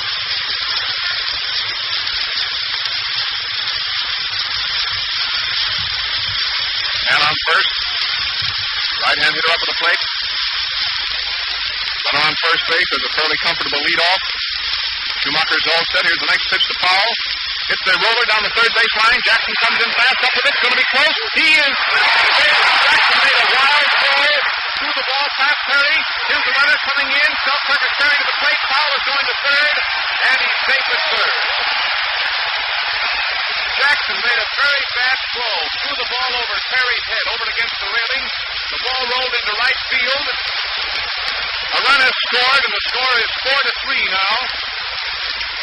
And Powell gets all the way around to third. The slow roller down the third baseline. Jackson moved in fast, fired the ball over Terry's head over against the railing. The official scorer credits Powell with a hit, charges Jackson, of course, with an error. Powell gets a hit on it. He's all the way around on third. On Jackson's bad throw over Terry's head. Terry leaped into the air and tried to head the ball off. The ball hit the railing in front of the boxes. Rebounded into right field.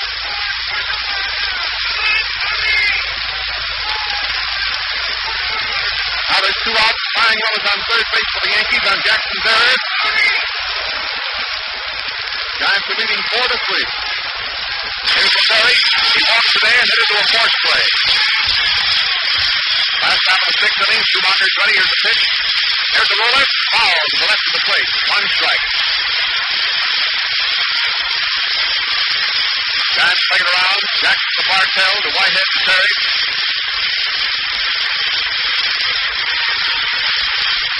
Well, Jackson hadn't made the wild throw. The worst that could have happened would have been the runner's advancing, because it looked like the runner would have beaten it out for a hit anyway. But Jackson's bad throw allowed the run to score. Threw the ball over Terry's head. Here's the next pitch to Lazeri. It's an inside pass. There's a throw to third. Powell is back safely. The ball almost got away from Jackson. It did get out of his hands and rolled over the third baseline, but not far enough to allow Powell to get in. The Giants are leading 4-3 in the last half of the 6th. The man on third base. 2 gone. Flying runners on third for the Yankees now. Schumacher takes his time out there getting ready. The count is ball 1 and strike 1 on Tony Lazeri. Giants talk it up out there. Schumacher's all set. Here's the next pitch. It's a ball a little bit inside at the knee. Ball 2 and strike 1 for Lazeri. Next man due to come up is the pitcher, Ruffing.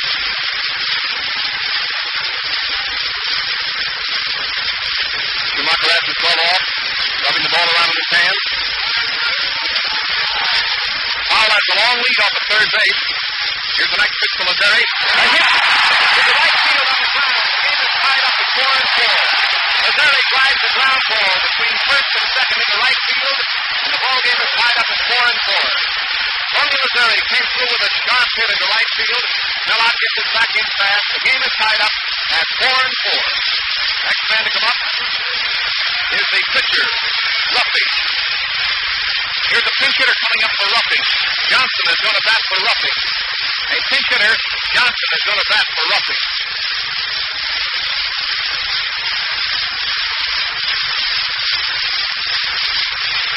That shot hit into right field. Toward the fourth and tying run. Here's the pinch hitter coming out. Johnson batting for roughing. Left-handed hitter. Not sure who's going to pitch for the Yankees. Right-handed. Maybe Malone. Well, the game is tied up now.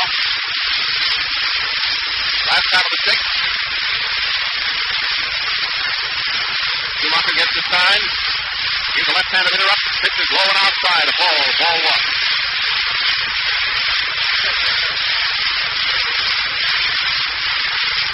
And on first base and 2 runs in.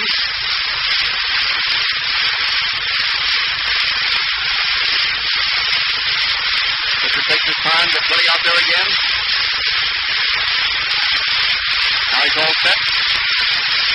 Johnson takes one right across his knees, a perfect pitch for a called strike. Ball one and strike one. And on first base, Johnson, utility outfielder, is up at the plate. Tony Terry drove in the tying run with his second hit of the series. The pitch. Foul. He rolled one just behind the catcher.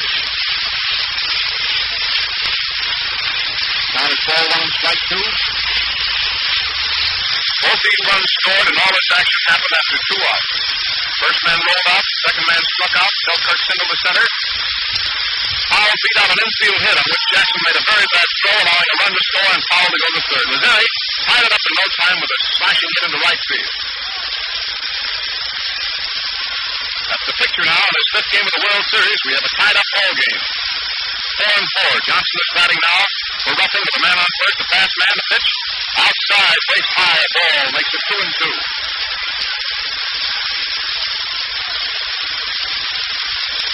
Schumacher wipes his hands in the front of his uniform. Gets ready out there now.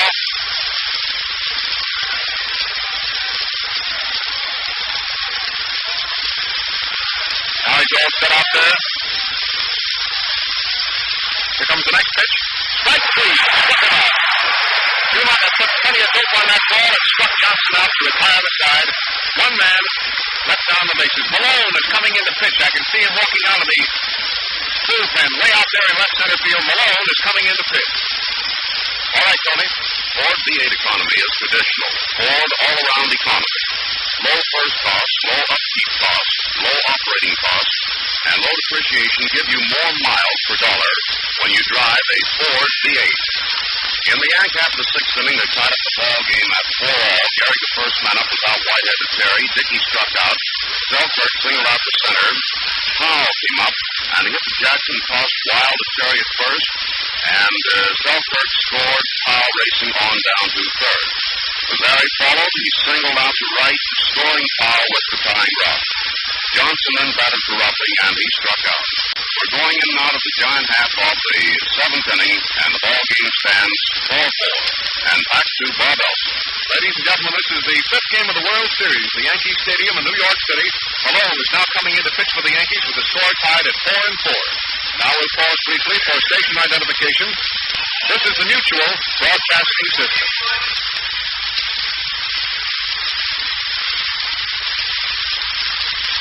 WGN Chicago.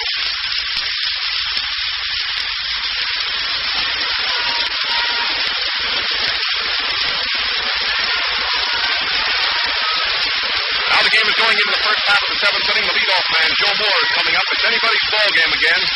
Tied up. 4-4. Pat Malone. Stocky right-hander. Big, heavy-set fellow. Number 21 is going to pitch for the Yankees. Pat made one appearance so far in the World Series, coming in as a relief man in the 9th inning. And now he's coming in the 7th inning with the game tied up at 4-4. And from Malone's viewpoint, it's his ball game to win or lose. Now Pat is ready to pitch to Joe Moore. Here it is. It's a ball outside, right above his knees. Ball one. Joe Moore up at the plate. Nobody on and nobody out. Here's the pitch. Hits the ball. It's outside at the knee. Ball 2. Pat Malone. Heavy-set right-handers on the mound for the Yankees with the score tied at 4-4. Joe McCarthy jerked roughing out for a pinch hitter who struck out the pitch. Moore stops a high fly into right center field. Selkirk is moving in. DiMaggio's coming over. Selkirk is under it, and he has it for the first out. Brings up Bartell.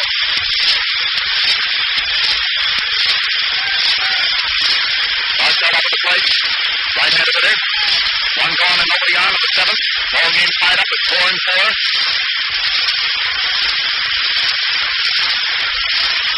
Now to wind up at the first pitch. There's a high hit foul down the third baseline. Low liner hit hard down the third baseline. It was foul.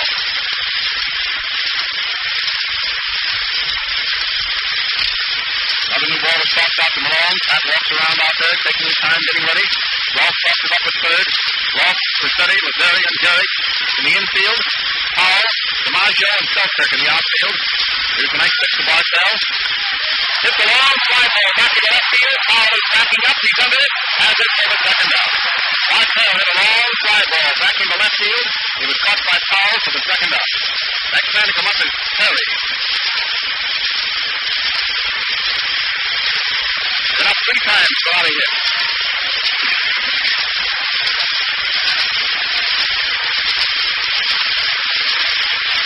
Here's Bill Terry up. Now Malone is ready. Here's the pitch to Bill. Fastball outside the knee, a ball. Ball 1. Malone takes his time, gets ready out there. He's all set again. Next pitch to Terry. Low and inside, a ball.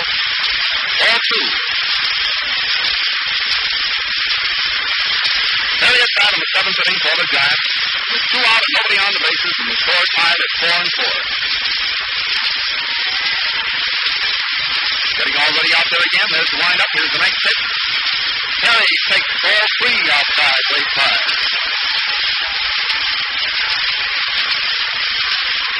Throws the ball out to Malone. Pat takes his glove off. Ducks the ball up in his hands. Now he's ready.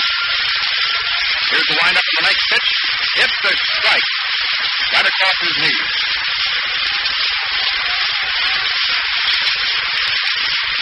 Ball 3 and strike 1. That winds up again. Here's the next pitch. Fastball. He hits it back into the wires. Ball 3 and strike 2 for Terry. 3-2. That still has a pretty good grip on that fast one. Walks around the grass behind the circle. Now he's walking into the middle of the diamond, stepping up onto the rubber. 3-2 count on Terry with nobody on board. 2 gone. Here's the pitch. Terry hits a little roller right back at Malone, the left side of the mound. He picks it up over to first. He's an easy out. Malone to Gehrig, and it retires to the side. Now the game is going into the last half of the 7th. All right, Tony? Ray Johnson down in order. Pat Malone pitching for the Yanks. As we open the 7th inning, Moore flying out to Selkirk in right center. Bartell flying out to Powell in the left field. And Terry was out to Malone to Gehrig. We're going into the last half of the 7th inning. The ball game tied up at 4-all. The Giants scoring 3 runs in the first and 1 in the 6th. The Yanks scoring 1 in the second, 1 in the third. Then tied up the ball game in the 6th by shoving across 2 runs.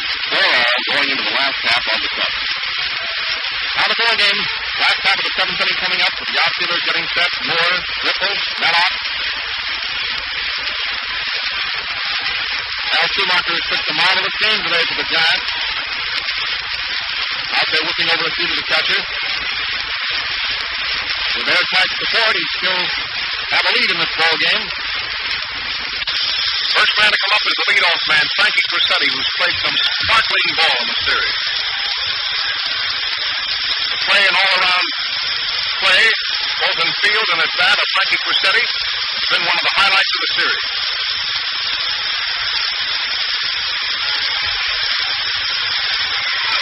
Here's Frank up. He's been up 3 times today. He's on once. Virtue of an error. This is low and outside a ball. Ball 1.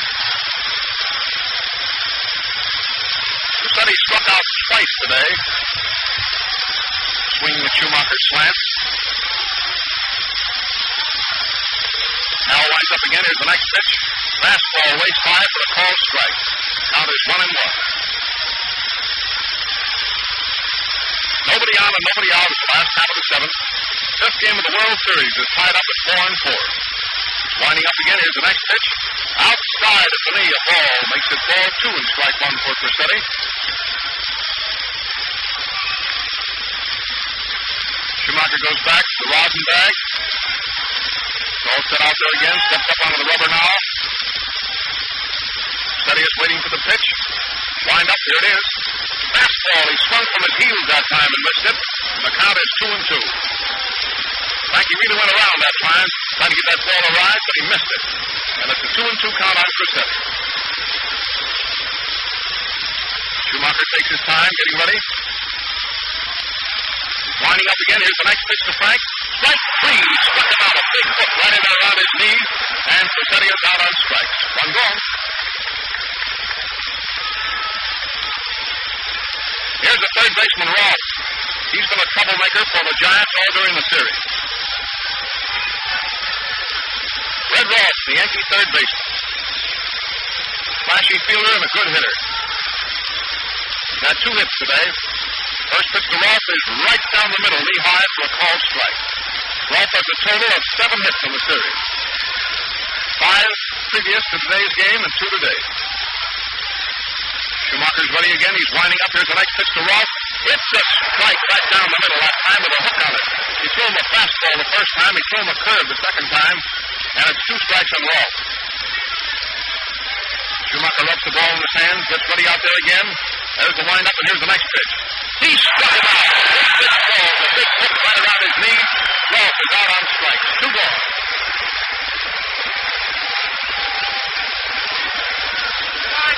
Here's Joe DiMaggio.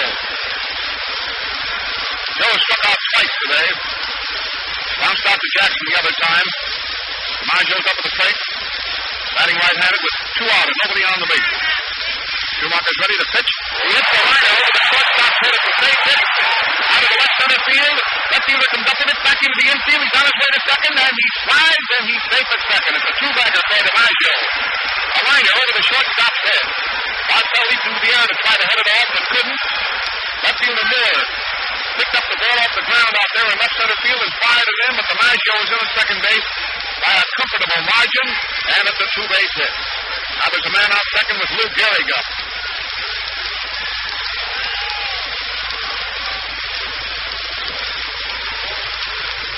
Man on second, and Lou Gehrig comes up now.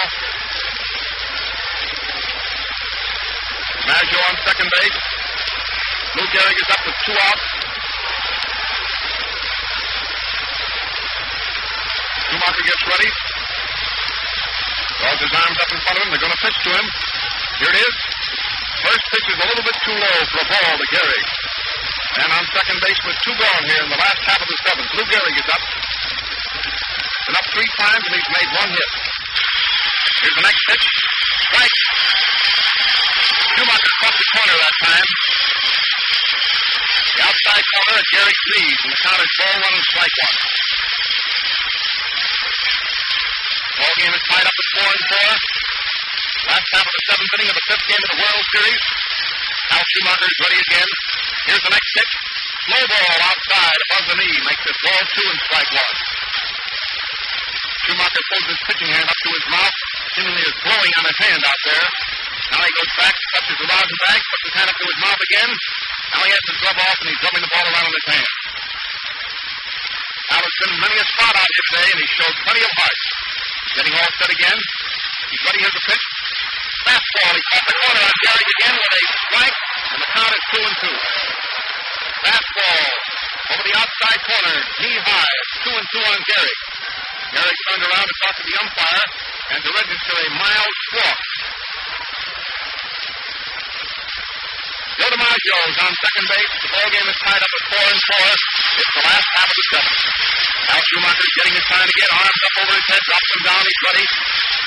Here's the pitch. Outside at the knee, a ball. Mancuso tried to pull that one in a hurry to try to make the pitch look good.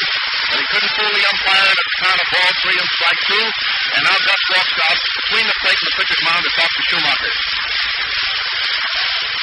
Ball 3 and strike 2. Last time up, Gehrig hit a high-bounding ball to Whitehead and was thrown out. The time before that, he struck out with the bases loaded. The first time up, he singled. Got all the way around to third on his single when Ott let the ball go through his legs.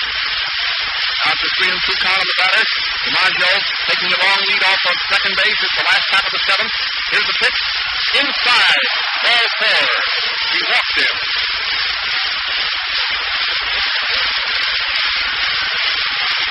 A wild pitch very low and inside. The catcher Mancuso stabbed that ball with his bare hand. It would have been a wild pitch. The man on first and the man on second brings up Dickey now with 2 gone. There are 2 wonderful catchers in this series. Joe Dickey of the Yankees and Gus Mancuso of the Giants.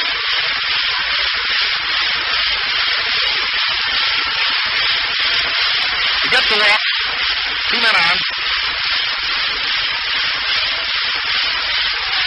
Now Schumacher's getting the pitch to Bill Dickey. Been up 3 times today. Popped out, flied out, and struck out. Facing Hal Schumacher now in the last half of the 7th. Here's the pitch. A slow curve. Just missed the corner. Ball 1.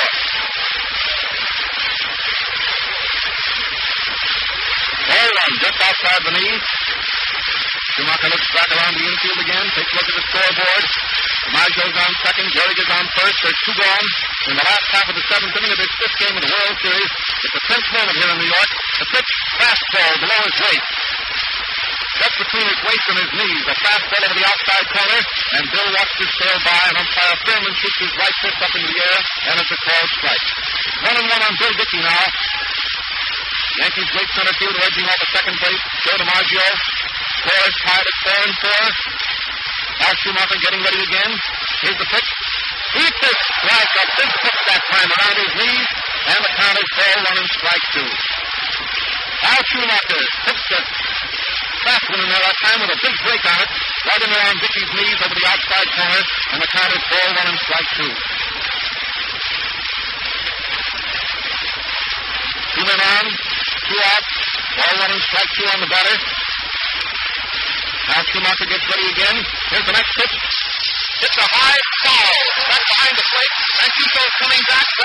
He caught it. Dickey fouled out to Mancuso right here below. It's off a little bit to the left. Just was looking right up into the sky, right below us there. We could get a good look at him. And he caught that top foul off the bat of Bill Dickey to retire this side.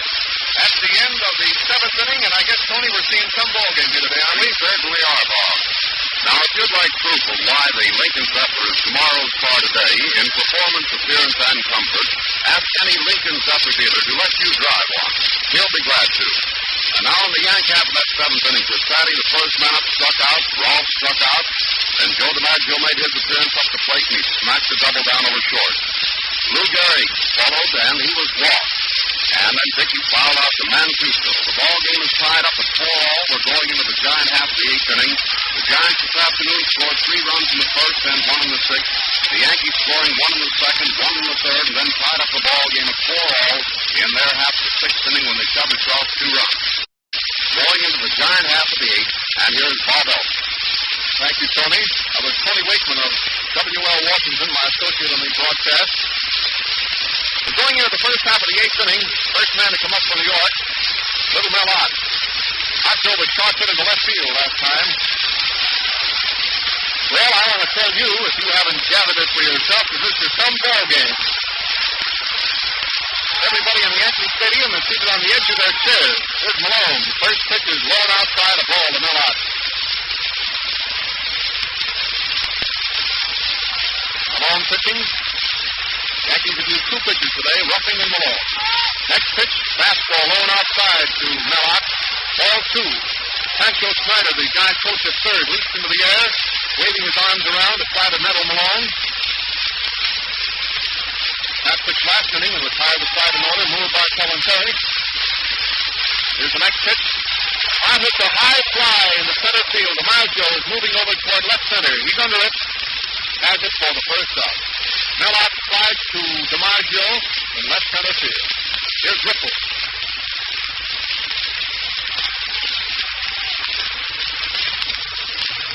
Ripple has a hit and a walk today. Ball game tied up 4-4. First half of the eighth inning.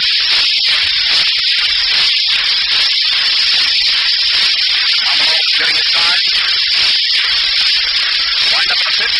It's a ball outside. Ball one. Yankees talk up out there. Winding up again. Here's the next pitch. Fastball low outside the ball. Makes it ball two. Center fielder, the Giants, Ripple is up. Al Schumacher is pitched all the way against Ruffin and Malone. But again, here's the next pitch. Ripple takes a fastball on the outside corner at the knee for a called strike. Now there's ball two and strike one. Yankees talk it up. Rolf at third. Pacelli at short. Gary at second. Gary at first. Wind up on the pitch. Fastball low and outside. It's the third ball to Ripple. The count is 3-1. This single the first time, struck out the second time, walked the third time. He's up with one gone. Nobody on the bases for the Giants. Giants trying to crack this high score if they can here in the eighth inning. That's Malone is winding up again. Here's the next pitch. Ball four, up high, inside. Walked it. Here's Burgess Whitehead. Or Mancuso, rather. Up first, and then Whitehead. Gus has been up 3 times today. First time he singled to right. Second time he doubled over third. The third time he laid down a sacrifice. Gus now for the 4th time with a teammate on first base, 1 out in the 8th inning.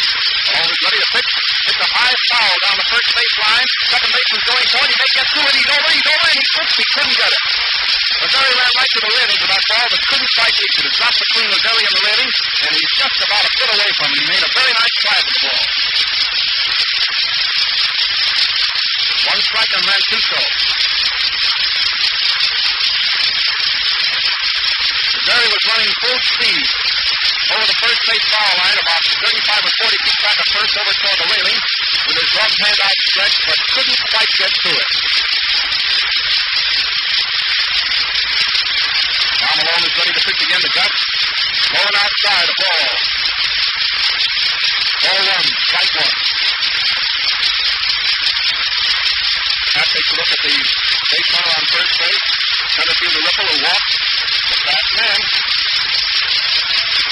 Next pitch to Pitchak. Pitchak called for a wide one that time, figuring the Ripple might try to go down. But the Giants have seen enough of this still Mickey arm, and they're playing it safe. Ready is the next pitch. There's a ground ball to the shortstop. He moves in fast. Up with it over to second out. Back over to first base. Out. Double play. Mancuso hit into a fast double play. A roller to Pacelli to punch the ground all the way out. Shot takes ball, and it was turned into a fast double play.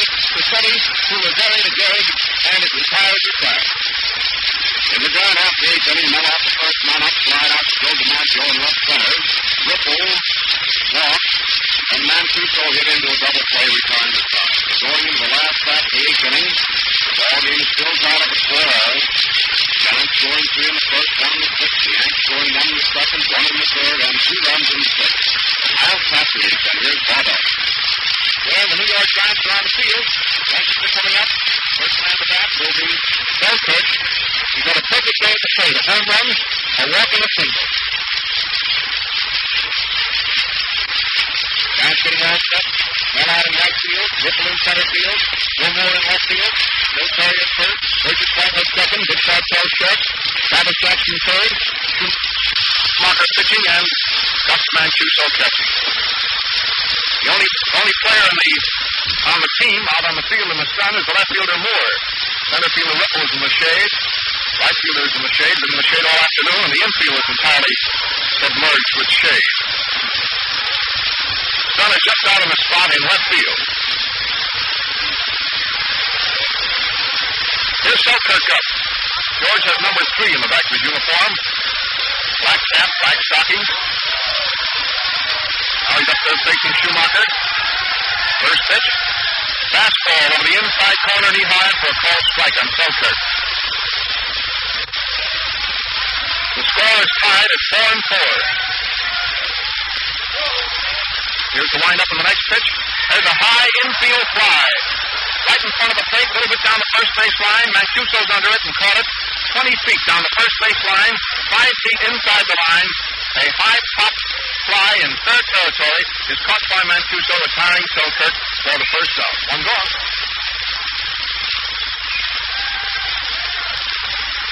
Next man to come up is Jake Powell. He flied out, he walked, and he beat out an infield hit. That was the hit on which Jackson made the wild throw. Here's Powell up now. Schumacher's ready. Here's the pitch. Fastball. He swung hard that time. The old sinker. And he missed it for a strike. See the drop on that one? Schumacher's ready again. Here's the next pitch to Powell. Same one, and he struck at it again and missed it. 2 strikes. Boy, does he have speed behind that one. Powell says, let's take a look at the ball to the umpire. He throws it in. Seemingly okay, and the umpire, Mr. Furman of the National League, gives it back to the catcher who steps out in front of the plate and throws the ball back to Hal Schumacher.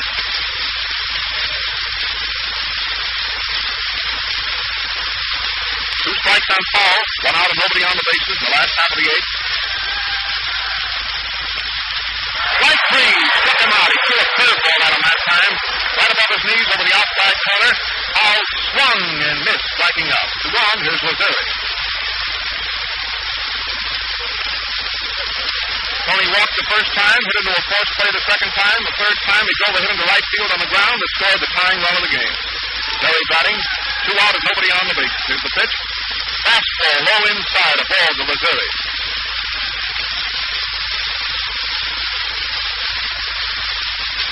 Schumacher takes a couple of kicks out there at the turf around the pitching rubber, looks back at the shortstop, turns around now to face the hitter. Lazuri is up. With 2 out here in the last half of the 8th inning of this 5th game of the World Series. Score tied at 4-4. The pitch. Fastball, he hits a high bounding ball to Bartell, up with it. There goes the ball over to first base. He's out. Bartell to Terry, and it retires the side. At the end of the 8th inning, the ball game tied up at 4-4, and here's Tony Wakeman. Every day you drive your present car, it decreases in value. Take advantage of the Ford dealers' nationwide used car clearance sale now in progress to get a better used car. Look in your local newspaper for special bargains in R&G used cars. They are renewed and guaranteed.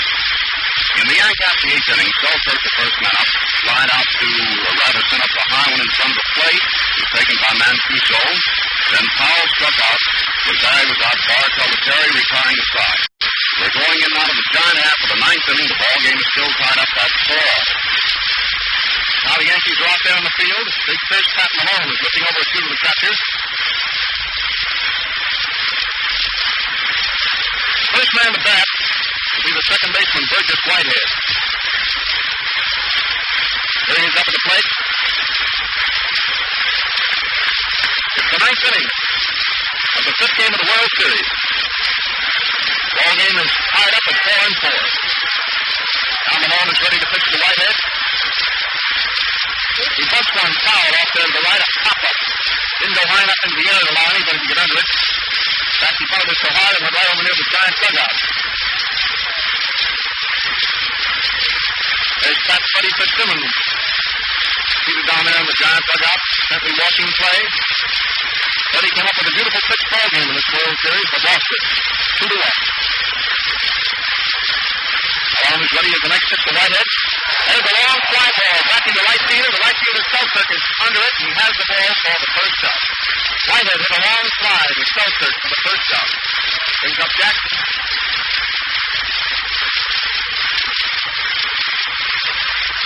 Jackson up. Here's Jack facing Malone.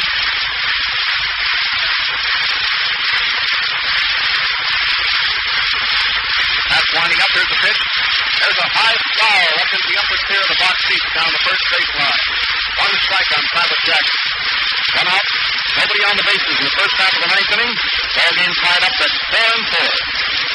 Schumacher sits all the way against Ruffing and Malone.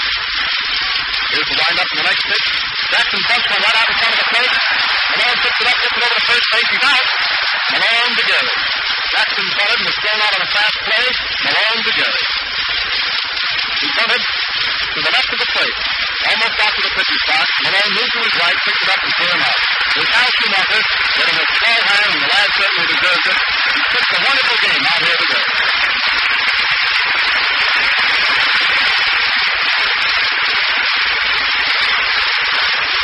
No matter who you'd like to see win the World Series, the Yankees or the Giants, couldn't help but feel as this crowd does about Schumacher's pitching performance out here today. First pitch is low, ball one.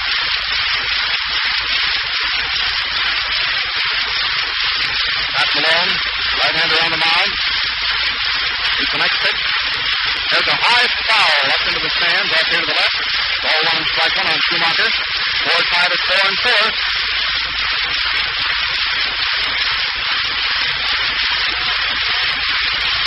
Schumacher stands in the batter's box, sitting already.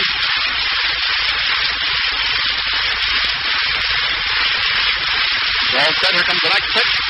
Foul, hit way down the right field line up in the upper tier. It drops into the lower stand now. Ball one and strike two for Schumacher. Pat Malone walks around out there, takes his time, getting ready. He pitched the 7th, 8th, and the 9th inning so far, and the Giants haven't made a hit off it. Pat's getting his time again. He's already out there now. Here's the pitch. Strike three. Struck him out. A fastball right around his knee. Schumacher is called out on strike. Pat Malone threw in a fastball right around his knees, and he struck him out. That's the end of the first half of the match. Now we'll pause briefly for station identification. This is the Mutual Broadcasting System. This is WGN Tribune Square, Chicago.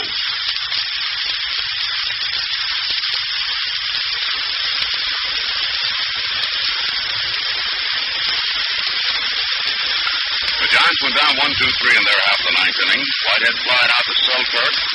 Jackson was out, Malone to Gehrig, and Schumacher struck out. We're going into the Yankee half of the 9th. The ball game tied up 4-4.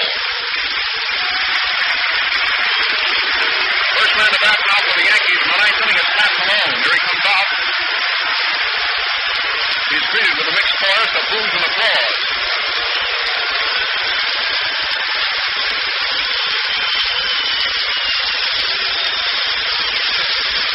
Here's Malone coming up.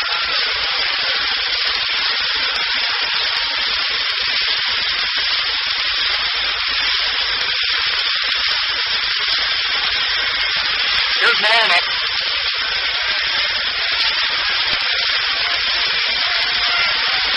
Now Schumacher's ready to pitch to Pat. He's batting left-handed. First pitch he swung at. Big Pat went around that time. Missed it. One strike. Now he turns around and kids with the umpire, Furman.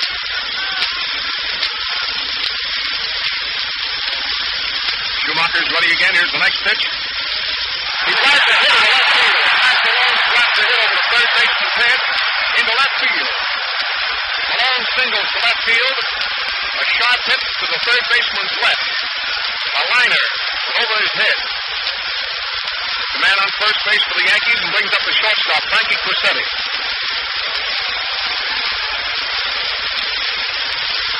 Man on first base. Nobody out here in the last half of the 9th inning with the score tied at 4-4. The Yankees win this game. The World Series is over. The Giants win. It stands 3-2. Harry comes over to talk to Hal Schumacher. Crosetti is up. He's been up 4 times today. He reached first once on an error. He struck out 3 times.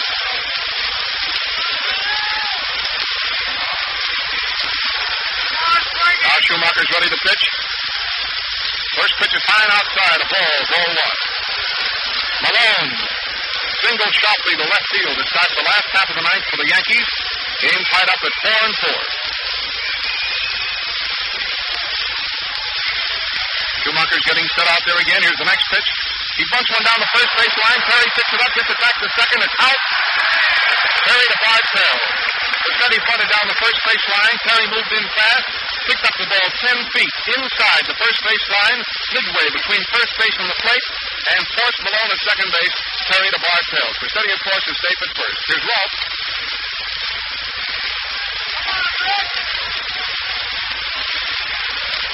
Red Waltop, the left-handed hitter, been up 4 times today and has made 2 hits. He beat out a beautiful drag bunt for his second hit today. Fast man on first. There's a throw. Back safely.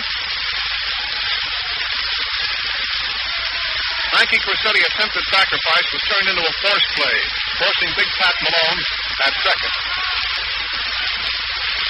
Giants could work easily on the play because Malone is a big, slow man. The pitch. Ralph swung right around his knees and missed it. 1 strike. The 9th inning. Yankees batting with a man on first. The game tied up at 4-4. 5th game of the World Series.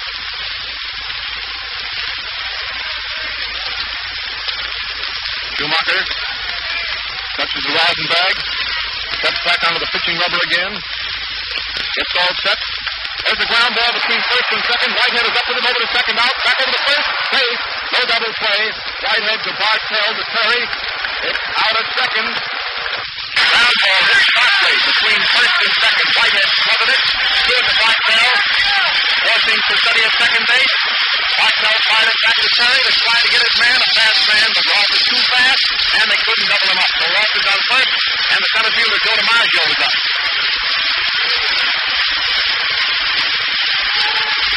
Joe's been up 4 times today. Made 1 hit. He struck out twice. Go to first base, and Myers back on the bag in a hurry.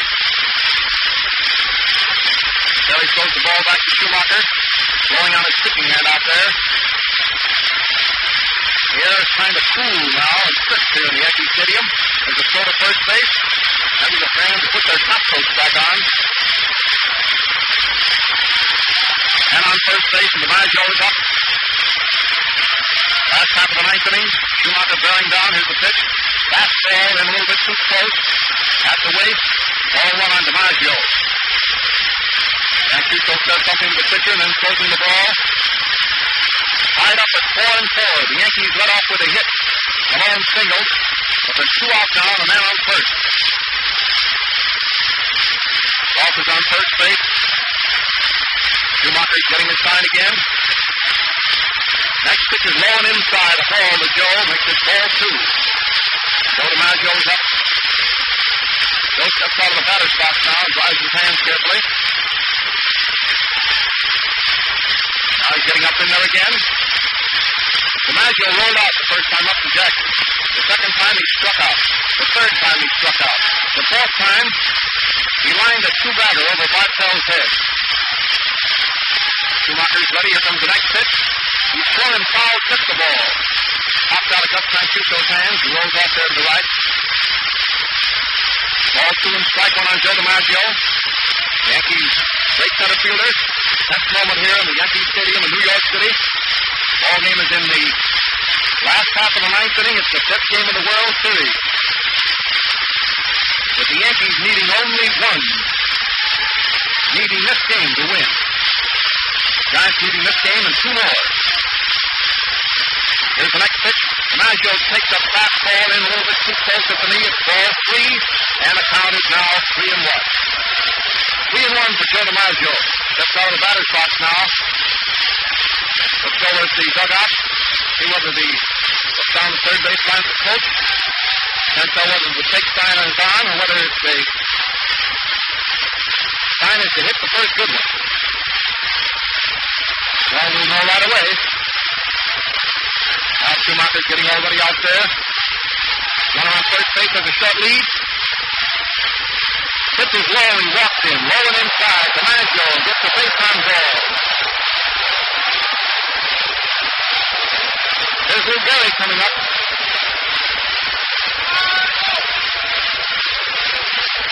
Lou Gehrig coming to bat. 2 men on for the Yankees. 2 out. Last half of the 9th inning. Terry is over talking to Schumacher now. There's Bill going back toward first. Well, let's see what Gehrig has done today. He had a hit the first time, the second time he struck out, the third time he rolled out, and the 4th time he was passed.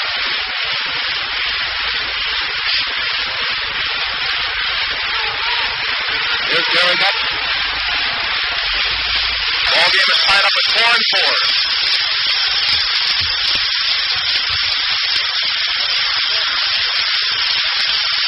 Rolfe on second. Joe DiMaggio on first. Schumacher's ready. Here's the pitch. Hits the ground ball to right head up to it. Over to first base. He fires the side.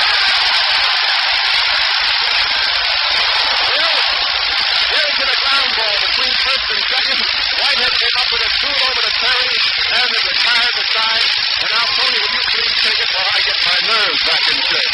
Okay, Bob, we were all on the edge of our chairs there. Some of the fans here even covered up their heads with their overcoats. They didn't want to look.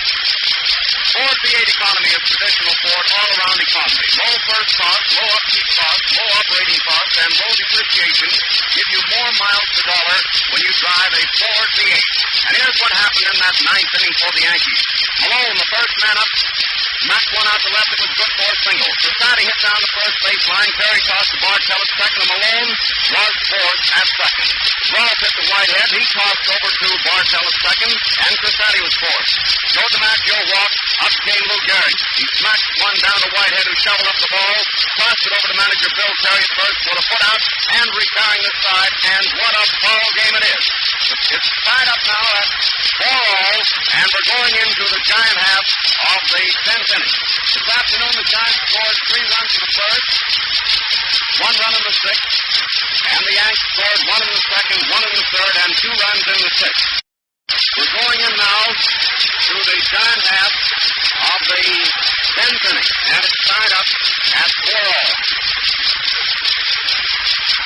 Well, all I can hear around here are murmurs of, ooh, what a ball game. This is the shortest game I've ever seen. Miller, he slams a fly ball down the left field line. Left fielder can't get it. It bounces into the stand, and it's a two-base hit, according to the ground rules. A two-bagger. A ball that hits down the playing field and then goes into the stand is automatically a two-base hit, according to baseball rules. A lot of people start howling home run around here, but no, it's a two-base hit. Any ball that hits inside, fair in the playing field, and bounces into the stands is automatically a two-base hit. That rule is very clearly defined, and there's no spot here for dispute. It's a two-base hit by Joe Moore to start the 10th inning. Here's Bartell up.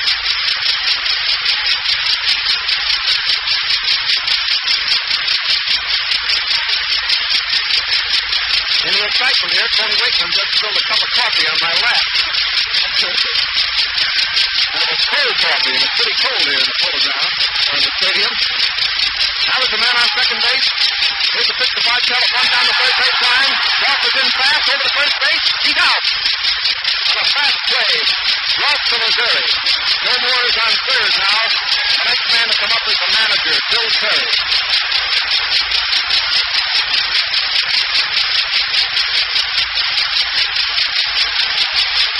He led off that time with a two-bagger down the left field line that bounced into the stand. Then the next man up, Bartell, sacrificed. So there's a man on third now with Terry coming up.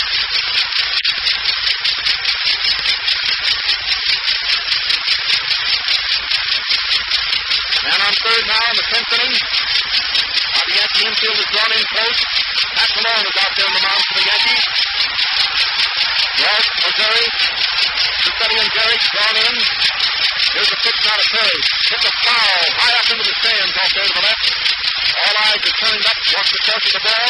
Hit upstairs and drop down into the aisleway down below. This game of the World Series is in the 10th inning. The Giants have Joe Moore on third. Joe came through with his second double of the day. Over the third baseman's head, way down the line, it bounced into the box seat for a two-bagger. Bartell advanced from the third base with a perfect sacrifice. Down the third base line, and Hicks walks him up with a fast play. He's got a fast man. So that's the picture now in the 10th inning with a man on third. There's Terry up. And Terry today has been hitless 4 times up without anything resembling a hit. Travis taking his time, getting ready out there. It's a foul again into the stand. 2 strikes on Terry. Lou Gehrig leans forward over there, pats his glove with his fair hand, shoots his fair fist up into the air, shouting words of encouragement to Pat Malone. Yankee Stadium just teeming with excitement here. What has been the greatest game of the series? Tied up at 4-4 with Joe Moore, the left fielder, on third base, and Bill Terry up. Pitches wide, a fastball, makes it ball 1 and strike 2. Pat Malone looks around at his teammates gone in close. They all talk it up, shout words of encouragement to him. Gehrig, Lazari, Crissetti, and Roth. The outfielder's Powell is playing Terry way over near the left field line. DiMaggio's playing him in dead center. Selkirk has moved in a little bit to Terry in right field. There's one gone and a man on third with the game tied up at 4-4 in the 10th inning. Malone is ready to pitch. Terry takes a low one outside for another ball. The count is 2-2. Next man to come up is Melot, the giant right fielder.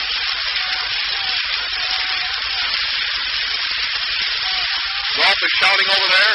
Crissetti, a regular pepper pot out there in the Yankee infield, keeps up the old chatter. It seems he's been talking incessantly ever since this series started. He's a great player, and he shows plenty of stuff to the fans here in this World Series. Here's the pitch to Terry. Outside, the knee, a ball, makes it 3-2. Wide at the knee, makes it ball 3 and strike 2. The umpire is drawing a line now for the Yankees, showing him where that ball went by. Malone and Dickey claim to cut the corner waist high. Umpire Thurman leans over and draws a line with his finger, showing him that it's missed the corner by an inch or two. Pat Malone is standing on the home plate here, right below us, talking to him. The 3-2 count on Terry, who says nothing, of course.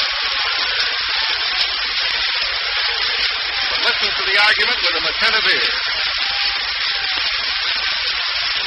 Well, gee, this has been a thriller. Boy. Now the old staccato clapping from the Giant fans. These Giants have put up a fight today. Really put up a battle. Pat Malone is getting ready. Here's the next pitch to Terry. Hits a high fly way out in left center field. Watch the man from third now. DiMaggio catches the ball on the run. Here he's coming in, and he scores. The Giants are leading 5-4. Terry dropped the fly ball into left center field to DiMaggio. He caught the ball on the run from center field, running into left center, and consequently was running toward the third baseline when he caught the ball and had to stop, turn around suddenly, and fire the ball into the infield.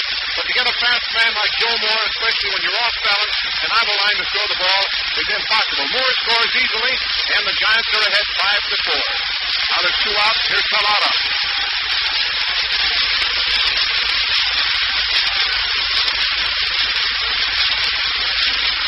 Pat Malone, all right-hander.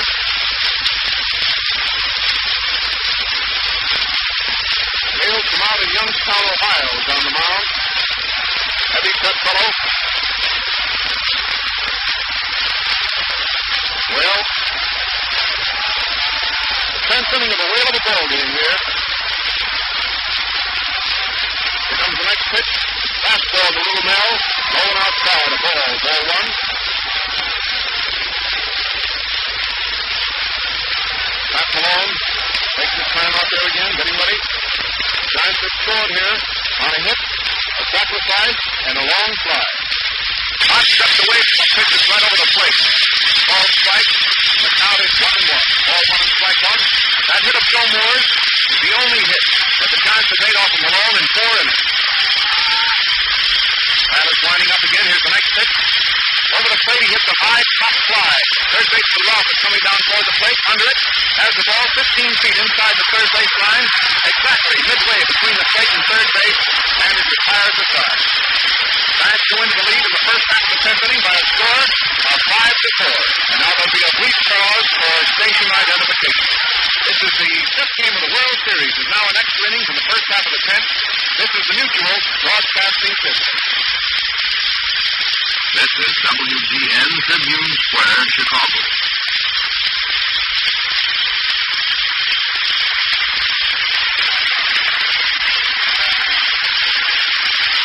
And what excitement we had in that inning. The first man up, Moore, sent one down the left field line and took a hop, bounced into the boxes. Everybody thought it was a home run, but according to the ground rules, it was good for a double. Bartell followed. He hunted down the third baseline. Ross came in fast, shoved it up, shot it over to Lou Gehrig for the put out, and Moore raced down to third on the play. And up came Terry, flied out to DiMaggio, and Moore scored after the catch, putting the Giants out in front 5-4. Mello, the next man up, Foster off, retiring side. We're going into the last half of the 10th inning. Score, the Giants 5, the Yankees 4, and turning you back over to Bob Ellis. Thank you, Tony. Here's the last half of the 10th inning coming up now, ladies and gentlemen. First man to bat is Phil Dickey, the catcher.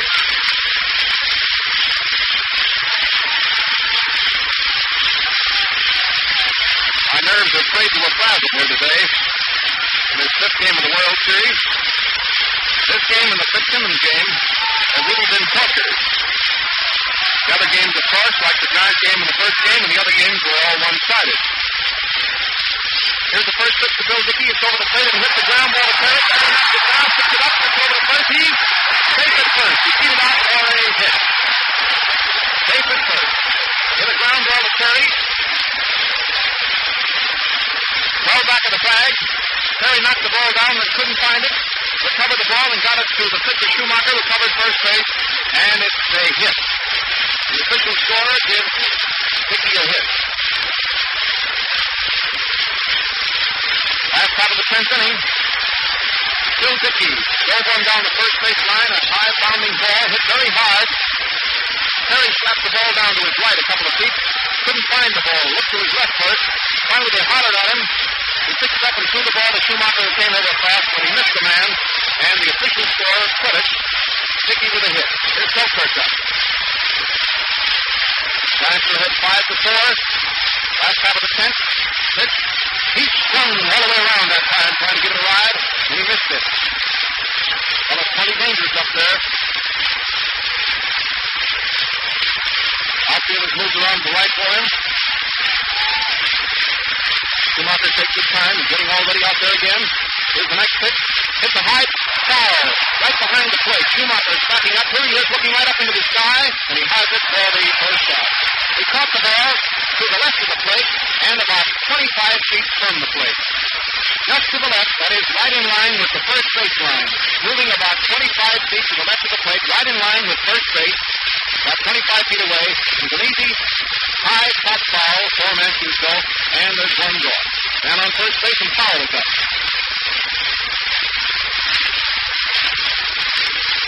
Down on first base is a short lead. Powell's getting his sign out there. He's all set. Pitch. He swung hard that time, trying to connect with that hook of Schumacher's, and he missed it. Right over the outside corner, knee high, with a very big break on the ball. Schumacher walks back and touches the rosin bag. Yankees used two pitchers today, roughing in the long. Schumacher has pitched all the way for the Giants. Game is in the last half of the 10th inning with Powell up.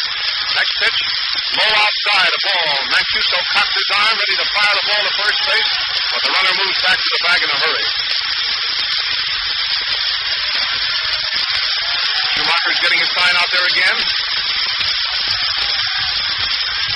Runner on first base is a short leadoff. Powell, the left fielder, is batting. Here's the pitch. Inside, high, close to the batter.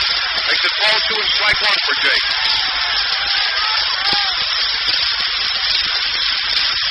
Jake has made one hit today. Struck out, fried out, and walked. Schumacher walks back, touches the rosin bag. Powell is out of the batter's box. A runner going out for Dickey. Speed. Used to be in the American League with Cleveland, who just recalled from the International League. Speed is running for Dickey. Speed, an outfielder. This is the same Bob Speed who used to be with Cleveland.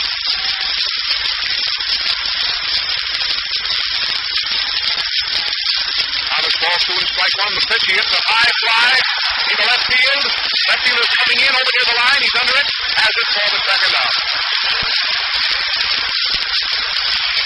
Foul slide out to Joe Moore. One more out now. This ball game will be over.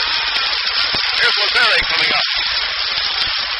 Hit a high short fly at the left field line.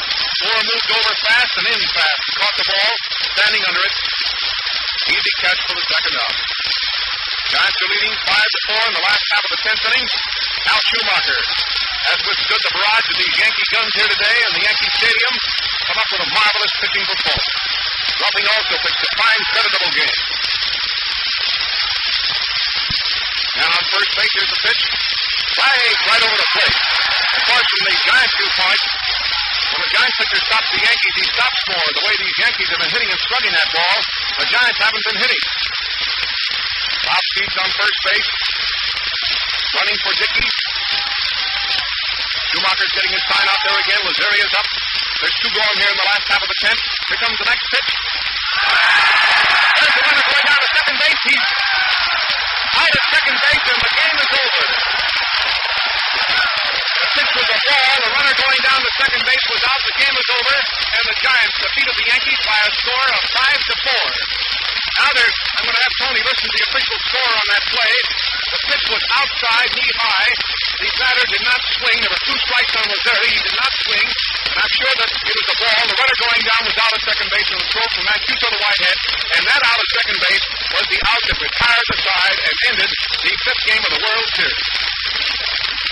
The put out at second base, Steve's attempting to go down on the pitch, which was outside. It was a ball. It was very close at the knee. He was going down, and he slid into second base and was out. Mancuso to Whitehead retires the side, and the fifth game of the World Series is over. The winning pitcher, of course, is Al Schumacher, and the losing pitcher, Pierce Pat Malone. What a wonderful game here in the city today. This is Bob Upton, who's had the pleasure of describing the play-by-play for you. I do hope that you all enjoyed our story of the game.